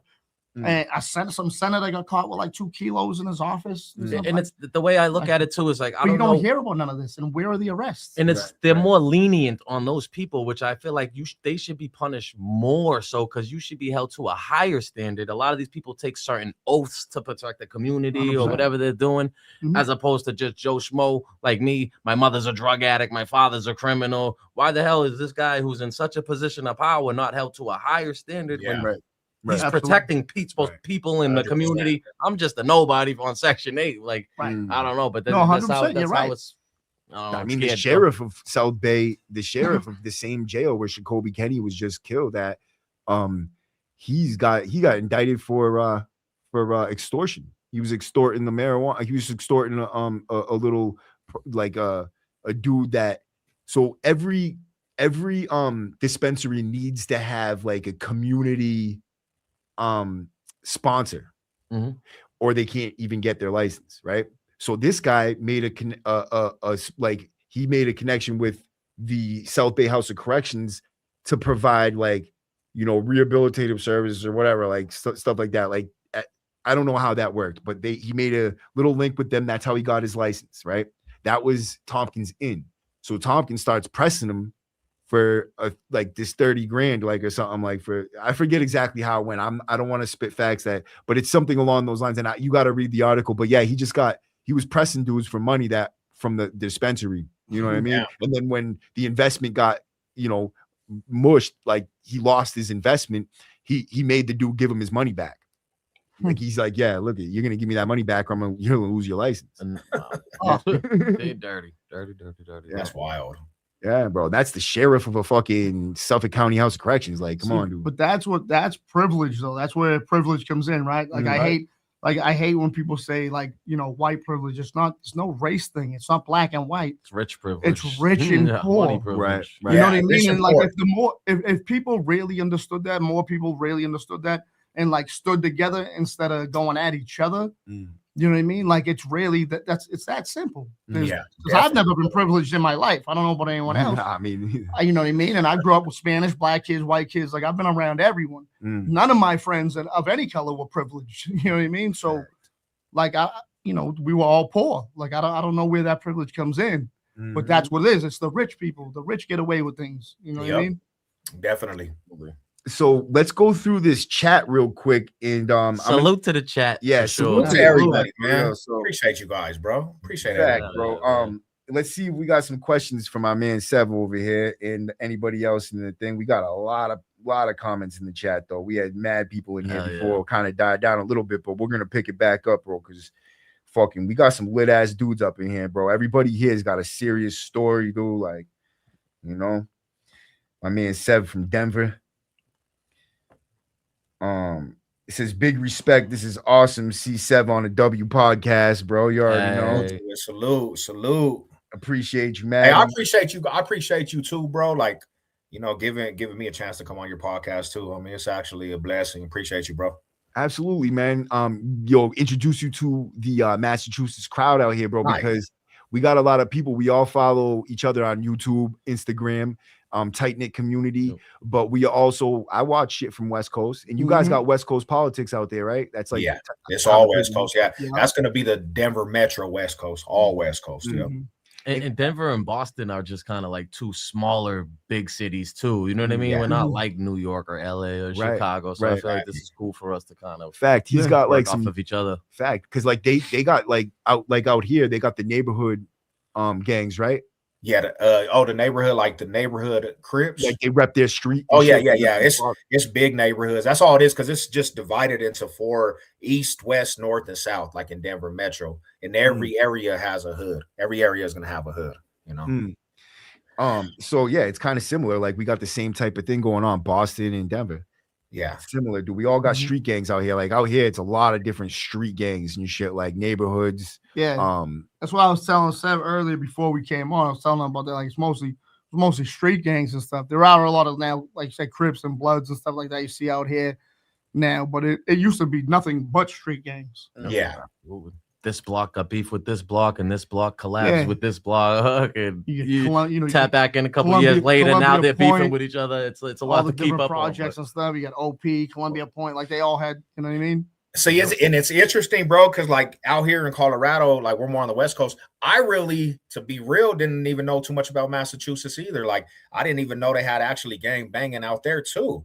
So Right. I, you know That's what I'm what saying, I'm come saying, like, across. That's why networking is so. cities. It's a vital thing because like you get to really understand everywhere you go is going to have some type of aspect of some hood or something, you know. Absolutely. And out here too, it's not just like you know, Boston's the biggest city, but you go up and down the coast, you got cities like Lynn. I'm not even from Boston. I'm from Cambridge, which borders Boston. Okay. He's like the only one really from South Boston, you know what I yeah. mean? Southie to be exact too. But we got like bunch of cities around too that had their own thing. Lynn, Lawrence, Lowell, all sorts of cities where even in the going city, on. like in Boston, like each town is almost like its own little identity city too. Yeah. You got Dorchester, Roxbury, Hyde Park, Southie, Charlestown, all you know what I mean? Yeah, that's dope, brother. Like, yeah, that's cool, bro. Because I was like, because I only hear about New York. That's all I ever hear about is from the East Coast, New York, New York, and then right. You know, but I actually, because I got a couple of people that subbed to my channel from like over there, so I knew that there was different things going on over there. I'm like, okay, it's not just what I thought, you know, at first. And I think a big part of it is how I brought up earlier about how like the gangs and music overlap. We never really had someone like big from Boston, from a Boston hood, really blow up. You know, we got Millies that blew up. He's from my city. He's from Cambridge. You know what I mean? So it's like I mean, feel you like got, you got Slang. But nationally, I'm saying someone from like a hood or a gangbanger rapper kind of to come Benzino. up. You know what I mean? Yeah. And how long ago was that? But that was, you know what I mean? Right. That's what I'm saying. That was a while ago. So I think that's part of the reason why someone like Sev hasn't heard about gangbangers from Boston. You know what I mean? Very cutthroat in the rap game, I think, in Boston. You know what I mean? A lot of guys aren't reaching back on each other, bro. A lot of guys don't reach back and pull people up. You know what I mean? Which sucks because I feel like, you know, the top 3 artists from Mass are all not even really from like Joyner Lucas, Millie's, Bia. You know what I mean? Facts. Because, you know, Boston deals with that internal fighting amongst each other. You know what I mean? So, you know, and it's interesting. Even OT the Rail. OT the Rail's from Worcester. You know what I mean? But you know, he reps Philly because he went on the run out there and grew up out there. So it's pretty interesting too, because like when you think of Colorado, everybody thinks of mountains, right? Everybody. That's all they think about. And I never even been to the mountains until I was 30, like late 30s. I never even skied in my life, brother. Like never. I never went to the mountains. I don't even know about hiking or none of that shit. You know, so it was like it was like when I got older, that's when I started going to like the foothills and stuff. But well, I mean, Colorado's huge compared. Like, if you look at Massachusetts on a map, it's pretty small. Like, you could go through the state within, you know what I mean, a half hour. If you're going north to south, half hour, 45 minutes, you could go through the whole state. East to west, maybe a couple hours, but it's so small. I didn't realize that till I went down south, and we went from Florida to Texas. And I'm like, damn, we're still in Alabama. That place is huge, huge. So I can see that in Colorado, where the mountains are probably not as right in his neighborhood. You probably have to drive 45 minutes or something like that. Yeah, so it's about like a 20-30 minute drive to the mountains. You know, those mountains are beautiful. It's beautiful, bro. Like, it's a beautiful scenery once you get to going over there. You know, it's beautiful. Oh yeah, I do. One of my little homeboys lives out there in Colorado. Yeah, Eric, my boy Eric Brand. Nice. He grew up with my little sister and brother. He was like a little brother to me. He's been living out there for a while. Oh, that's dope. And Mike McDonald too, who wrote the book All Souls. His mother lives out there. I could have went out. He offered me to go live out there when he seen like I was on that verge when in 1997 when all the suicides were happening in Southie. He seen I was on that verge of like going left, and he gave me the option. Like he was gonna let me go live with his mother down there. His mother was cool as hell, but I couldn't do it. I couldn't leave my little sisters and my brother. Like I felt. I'm like, I can't leave them by themselves. You know what I mean? So. Yo, Seb, let me ask you a little bit about your walk with God, bro. We could talk about that a little bit? Yeah, we could. Yeah, let's get into it. So just to clarify it real quick, because you said you had gotten real sick, and that was when you kind of like said, fuck this. I'm about to fucking give my life over to God, but you felt like you were close to death and all that. You just go over that a little bit. Just tell us the story, man. Like, Yeah, so What your walk's been like? man, so that whole like it's real bleary after it's like a bleary situation because that time, bro, I was like, if you ever could describe a torment of sickness, I was going through that, and the only thing, bro, I could count on was God. My wife, she could contest. She was in the chat too, but she couldn't even help me at that time, bro. I'm talking about I was going ballistic in my brain, thinking I was dying. Like my mind was just kind of like, I'm dying slow, like slow motion right now. So it got to a point, bro, where I just didn't know what to do. So I gave my life to the Lord, bro. And you know, as soon as I gave my life to the Lord, they found a cure, though. That's the crazy part about this, right? We go to an ENT doctor in a matter of they couldn't tell me this a whole 90 days, but a matter of a week, they said, hey, you got this thing. The vocals in your thing is it's so swollen, you can't even swallow, because I couldn't even swallow food, bro. I couldn't even swallow anything. Damn. And I found ways to get better. And then it's been off and on, bro. Like my walk and then the hood, because I was still going through that. And to this day, just being so programmed with gangbanging, sometimes I'll get that little tendency to be like, homie. Like I'll be having them days, bro. You know what I'm saying? Word, so it's always gonna be a work in progress. But I can tell you this, I got so much more joy. The peace is just tremendous. I never used to have peace, bro. I used to live in PTSD and anxiety and all that shit, man. So damn, because like I'm kind of, my walk is like this, bro. Right now, I give my life up to God 100%, bro. Like I have no reserves. Everything's going towards him. I get up in the morning, I pray. I fucking all day long, I'm trying to do what is right by God in my family, and to take care of my family and try to do that. You know what I mean? But I still suffer with anxiety and like PTSD symptoms pretty tough. Like, and it wasn't always like that. Like for the first year I did this channel, I hadn't felt that. You know what I mean? Something happened and kind of triggered it along the way, where I was talking about prison and doing all this. And I was working very hard, like overworking. I'd spend 14, 15 hours editing, doing and recording couple, like 4 hours a day. Like I was just going hard. And like, I know Bobby's seen, like I was dropping videos like fire. Like I put all my mind and energy into these videos and into creating a platform. And I didn't take care of myself at all. You know what I mean? I put myself by the wayside, but I still always believe in God. I'm praying, and God he brought me here. Like there's no fucking way I made it to this point without the help of God. Like I couldn't get up here and talk about all this stuff without the you know, the power that I get through Jesus and following Jesus. Like he really gives me strength. And when people say it's like, oh, you're soft because you follow, like, dude, I'm a lot stronger because of God than I ever was. Amen. You know what I mean? Amen to that. It's harder to believe than to not believe, I think. Absolutely it is, what I mean? bro. It's harder not to use these and to use this. That's my part. That's right. That's exactly, my bad. I didn't mean to cut you off. No, go ahead. That's exactly what I deal with on a daily basis, bro. Because like for a whole 30 plus years, I was always an enforcer on things. Like I always had this, you know, you got to live by this code of being an honorable rider. Like this is what we signed up for, and this is what we're gonna do. So I always was like that. And my wife's my wife's lady said right there, like she could attest to that. You know, I'm just always hands on. Let's go. It doesn't matter. And to be a person that tries to live that aspect, I understand tremendously, bro. I understand that tremendously, you know. Yeah, absolutely. And honestly, I think it's this comment right here where it says like you need to ask God to take your anxiety, and trust me, like I get on my knees and I fucking beg God to take this anxiety. I beg God to take these little, like, you know. And you know what is, I just realized, like seriously the other day, is that I am the most afraid of my own success. That's the realest thing I'm ever gonna say, right? I am the most afraid of my own success. I feel fear because maybe not everybody's gonna like me. maybe I'm just not able to do it. Like I'm not cut out. Like at some point, I'm just gonna be like, fuck this, and and everybody's gonna have this pressure. Like I feel pressure. Like I always have these negative things. Like and like I first reflex is I gotta pray. Is like I gotta pray about this. Like God's gonna tell me the way. God's gonna show me what I gotta do next because you know He got me here.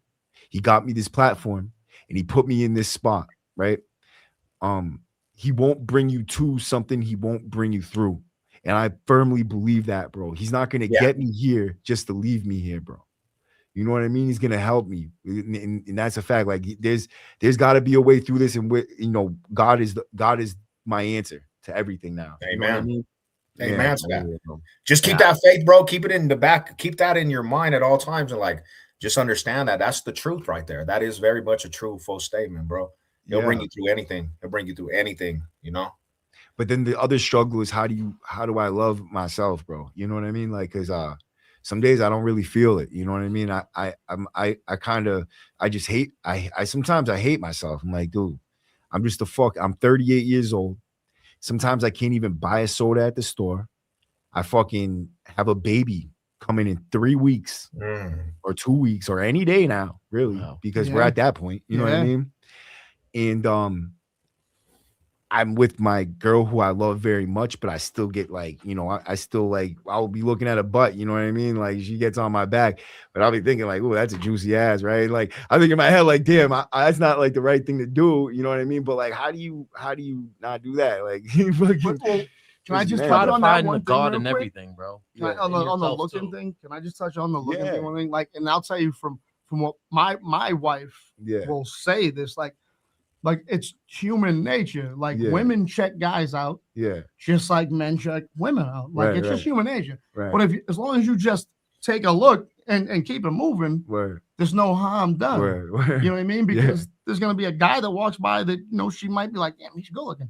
Takes a quick look at him. Cool. I don't care. It doesn't bother me as long as you're not doing nothing on that. Like there's no harm done. You know what I mean? Yeah, absolutely. I mean, it's like.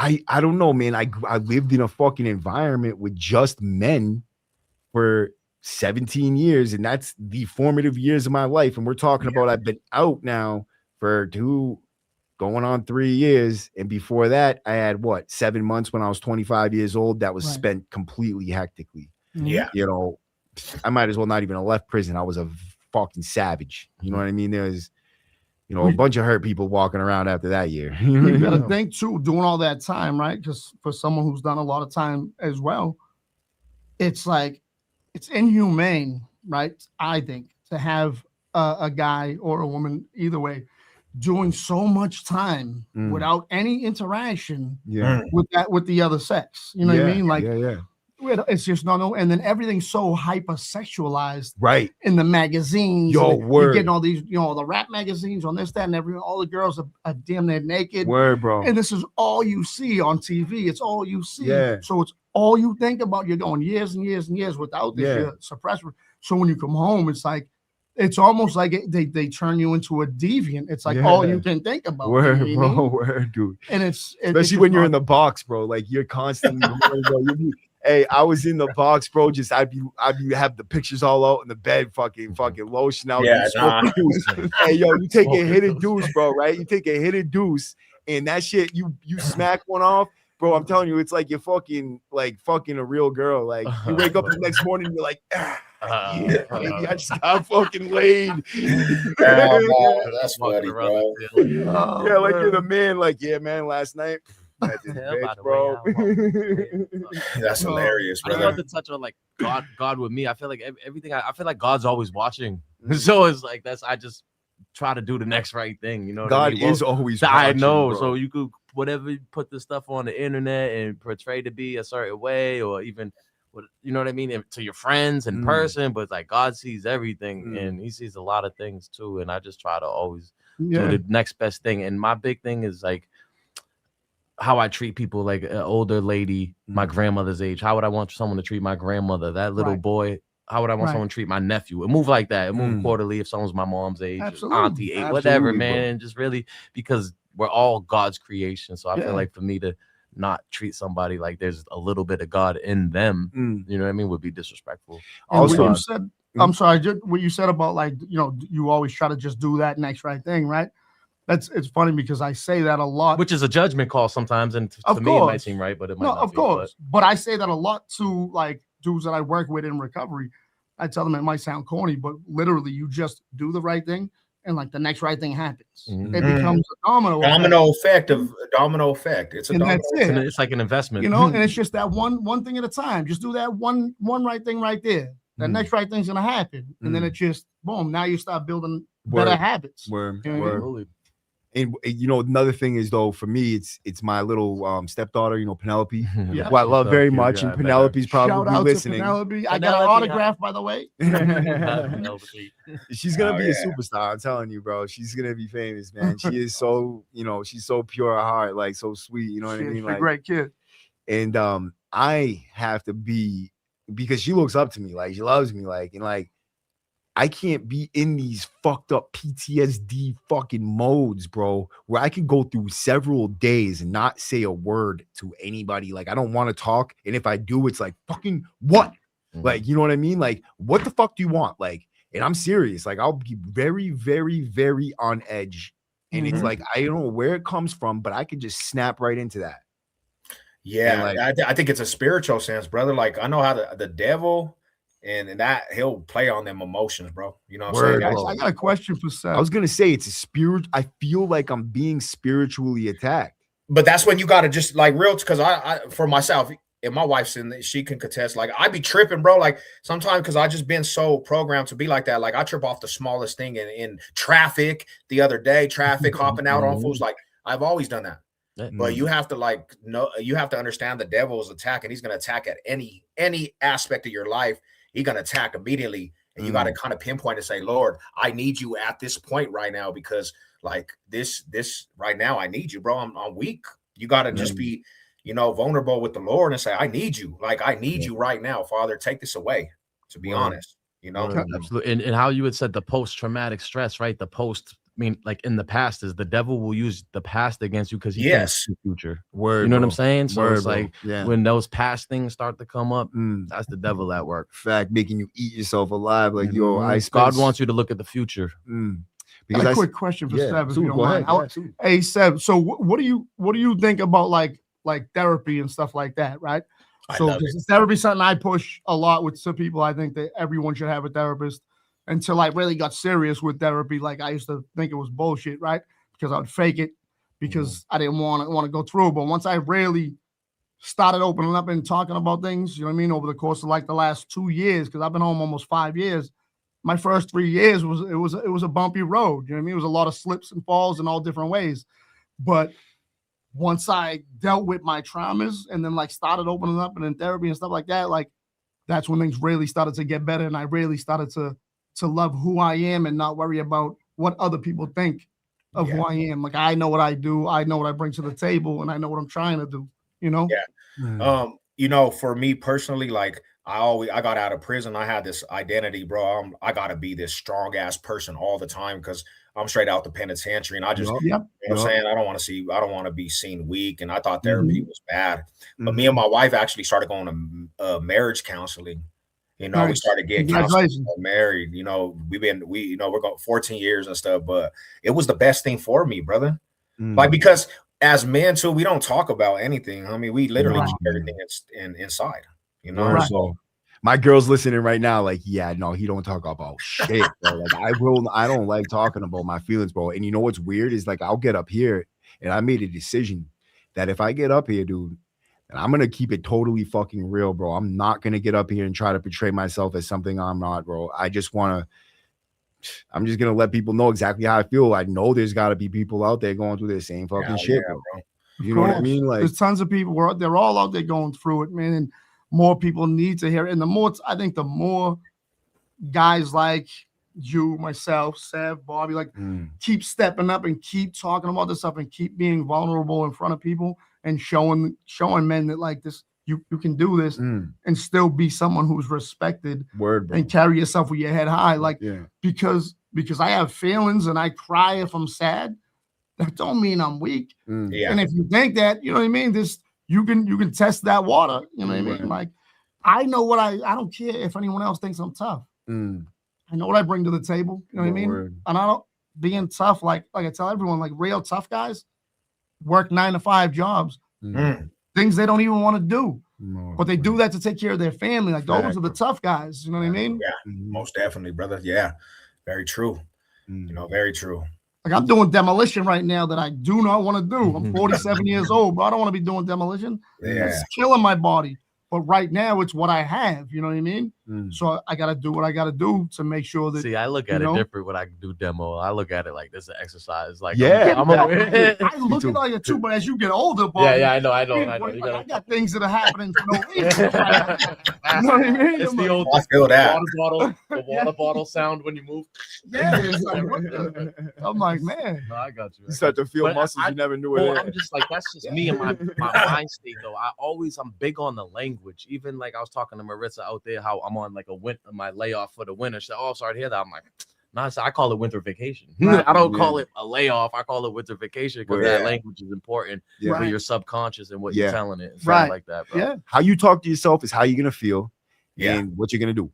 Fact, you know what I mean? You can either build speak life into yourself, man. You got to speak life into yourself. Yeah. And catch yourself when you're saying when the intrusive negative thoughts come into it. You know what I mean? Like this is just this thought, this feelings, it's fleeting, it'll come, it'll pass. Don't make big decisions. It's like manifestation. You know what I mean? Like I believe in that. And you if you really will something in there and really talk it up, like that stuff comes, man. And I'm gonna will it here right here, bro. I feel like the W number this year, I'm gonna blow up and we're gonna get millions of fucking subscribers, kid. Salute to that, bro. Same with my boy Seb, Bobby, my man right here. We're gonna go places, bro. As long as we keep on doing what we're doing, because stay on that path. We haven't, not for nothing, but you know, I'm taking an intelligent approach. I'm not just laying things out there. I'm plotting things out. You know what I mean? The way it's moving, how people are following along, but I also don't want to take it down a road of just like anti DOC, anti-establishment, because it's more, a lot of it's more about these stories that we're hearing, like your stories have people that have actually been through it and then came out on the other side and are still good now, you know what I mean? And doing the right thing, because we got to show people like, yo, there's some people that have lists of crimes, bro. Like I'm talking about pages on their docket, bro. Like, and they're now men of God, or they're fucking helping kids, you know, stay out of trouble, you know, the not gang banging, positive stuff in the community. How to get into college, like, you know, setting up funds. There's people doing the right thing out here that have been through and at one point were considered no bueno. Like they're never gonna do a good thing in their life. They're gonna be in prison for the rest of their life. They're fucking, you know, they're convicts. And that's the way they are. They're gangbangers. That's what they're doing, and like that's who they are. But they're never gonna change. And boom. There's some changes happening. It's a big community of guys like us out here, man, that are doing things. And it takes guys like without the stains on their record, without telling, without all of that, because like I know people think it's a stupid street code, but it's really accountability and self-accountability, 100%. Man. That's what it's really 100%. About at the end of the day. And if you can't be accountable for your mess ups, why the hell is anyone going to listen to you? But someone like, we all got different stories here, and we all been through our stuff. And I think more people look up to us too than you might even realize. Even before like the internet and YouTube stuff, there's other people who just offer your name in your neighborhood. And I've opened up and talked about mental health, and dudes were like, yo, I never thought that like you would be someone who went through that, because you always seem like, you know, I hustling, making money, you know, I got a couple girls here and there, you know what I mean? I was popular, It's kind of tough, knocked a couple people out, not the toughest dude, but you know, some people look up to that type of shit. And it takes people like us who had to go through the BS and really kind of turn it around. And it's like, yo, if Maddie can do it, like even one of the CEOs up the Max was really really surprised with, even a couple of guys surprised at how well you're doing out here, man. And that's dope. Yeah, that's dope. You know, bro, no bullshit, guys. Like they reach out all the time, man, because like not for nothing, dude. My name rings fucking serious bells up there. Like I wasn't just somebody, like I fucking, everybody knows me, every CO, every fucking convict, everybody knew Matty Tanya, like that. Yeah. And the expectation was that like I was gonna put in that work, like if it came time to it. So like that's what I upheld, that expectation, because shit, you know, I was held up to like you can't just stop like Right. or else you're like food. You know what I mean? People 100%. are like, oh, he's turning soft. Can't He's put the switching up. toothpaste Like, back in the tube, bro. yo, fact, Nah, like, 100% understand that shit, bro. I understand that shit completely, man. Word. And then you got like you got smoke. Like you're gonna bump into people that you have already smashed out. You've already had problems with. You've already been in stabbings. You've already done whatever you've done with them. And now you see him, you're gonna have to move anyway. So what's the point of stopping? Like I gotta remain strong. I gotta be on point, and I gotta keep this going. Like, and that's kind of a thing we gotta walk too, because if you want to get out and do the right thing, the streets are not gonna forget that time that dude that you robbed back in the day. Right. He don't care that you're trying to do the right thing. If he 100%. sees you, he might want revenge. So it's like it's a tough line to walk, man. It is for sure. And there's some cold motherfuckers out here too. That's- There's me, 25-year-old me walking around somewhere that don't give a fuck about me and thinks that what I'm doing right now is stupid. Right. Oh Right. God, you fucking clown ass lame. How about this? What you got in your pockets? Like it's something like, Right. you know what I mean? They don't give a shit. There's a Nah. 25-year-old me walking around right now with a gun trying to smash someone's face in. You know what I mean? Like, Yep. 100%. Those are people we're trying to reach, hopefully telling these Right. stories, and they can see like, oh, maybe the path I'm on. Because even before I got locked up, I was having thoughts like, what am I doing really with myself, with my life? I'm just selling drugs. I got no job. Blah, blah, blah, blah. You know, I was having these thoughts. You know what I mean? At the time, and then, you know, my house got raided, and I had to go sit in due time. But those thoughts were already there. So maybe if I saw a Maddie on YouTube saying some shit like, I'm like, maybe I don't want to go to the max. Maybe I don't. No, Maybe I crazy should is get a that- job. I Take just that literally offer. went through that recently. Just like I almost, I thought I was gonna I almost relapsed. I almost like just stepped out and said, this was just weeks ago. You know what I mean? Because I went through a thing that really, it really screwed me up. It really, you know what I mean? Because it's a lie. That's the thing. oh, the job. Yeah, so I don't want to get too much into it because I'm still like trying to have a lawyer thinks I may have something they want to look at it, whatever, and see what it is. So, but like I don't. So I was contracted to run a group at Dedham House Correction, which is a jail out here, right? And my group don't be a prison to your pass, so I would do that, you know, once a week. But that contract ended recently, a couple of weeks ago. It was terminated early. And I wasn't given a reason as to why it was terminated early. You know what I mean? Wow. Other than you did something wrong. Okay, what did I do wrong then? We're not going to tell you. You think it's from the video that we We're not did? going to tell you what. Wow. And I have my suspicions on why it happened. You know what I mean? And I, you know what I mean? I just, like I said, I don't want to get too much. I will definitely come on here and talk about it soon because it needs to be talked about. And if it doesn't get, if I'm not able to get any type of justice through the lawyers and through the court system, then I'm gonna get it here. You know what I mean? And that's just how it's gonna go. But And you're gonna run into more. but of like those that things, almost bro. caused me to go out because I started thinking to myself, like, what am I even doing this for? What am I doing the right thing for? Like, what am I trying to get up and go and do this demolition job I don't want to do? And you know, help get people in the programs because I do that daily stuff. I don't know, you know, like on my own. I don't get paid to do it.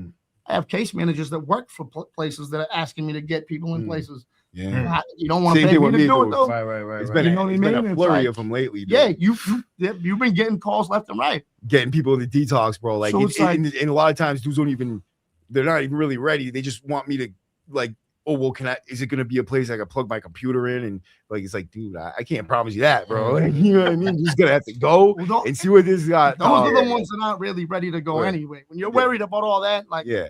you're not ready to go. You're not ready to give it up yet.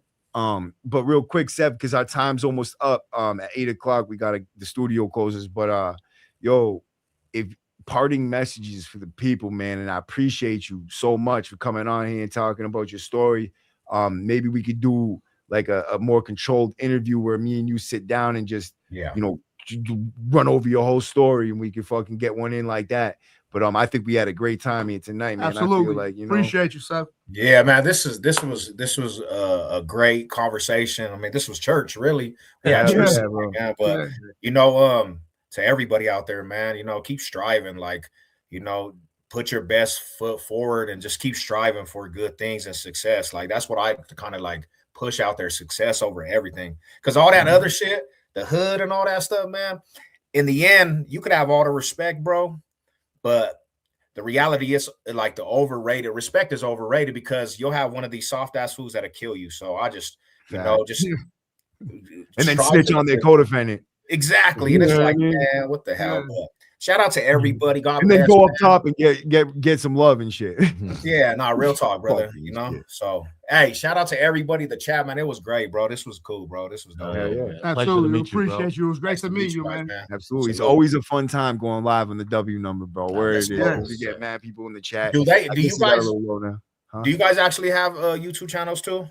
Yes, sir. And I can actually, I'll hit the sub up too. I didn't go check everybody, man. Yeah, I don't as of yet. I have a channel. I just don't have content on it as of yet. Like I told you earlier, we talked. I'm still new to all this stuff. Okay. You know what I mean? So yeah, no, for sure. But he goes live with me every Monday, pretty much. You know what I mean? Yeah. Okay. Sounds good, fam. Appreciate you guys. I stole the space. Nah, man, Bobby, great though. I love this, man. Bobby was in here. Bobby was in here, and this is how you know it was meant to be, because Bobby was in here getting ready to go live. We didn't really know. He was just like, "I'll just go live with you." I was like, "Word, let's do it. Let's go." Hell yeah, man. All right, my homies. Have a good night, fellas. Y'all already know, man. Be safe out there. With that being said, y'all already know what time it is, guys. W number. Ow!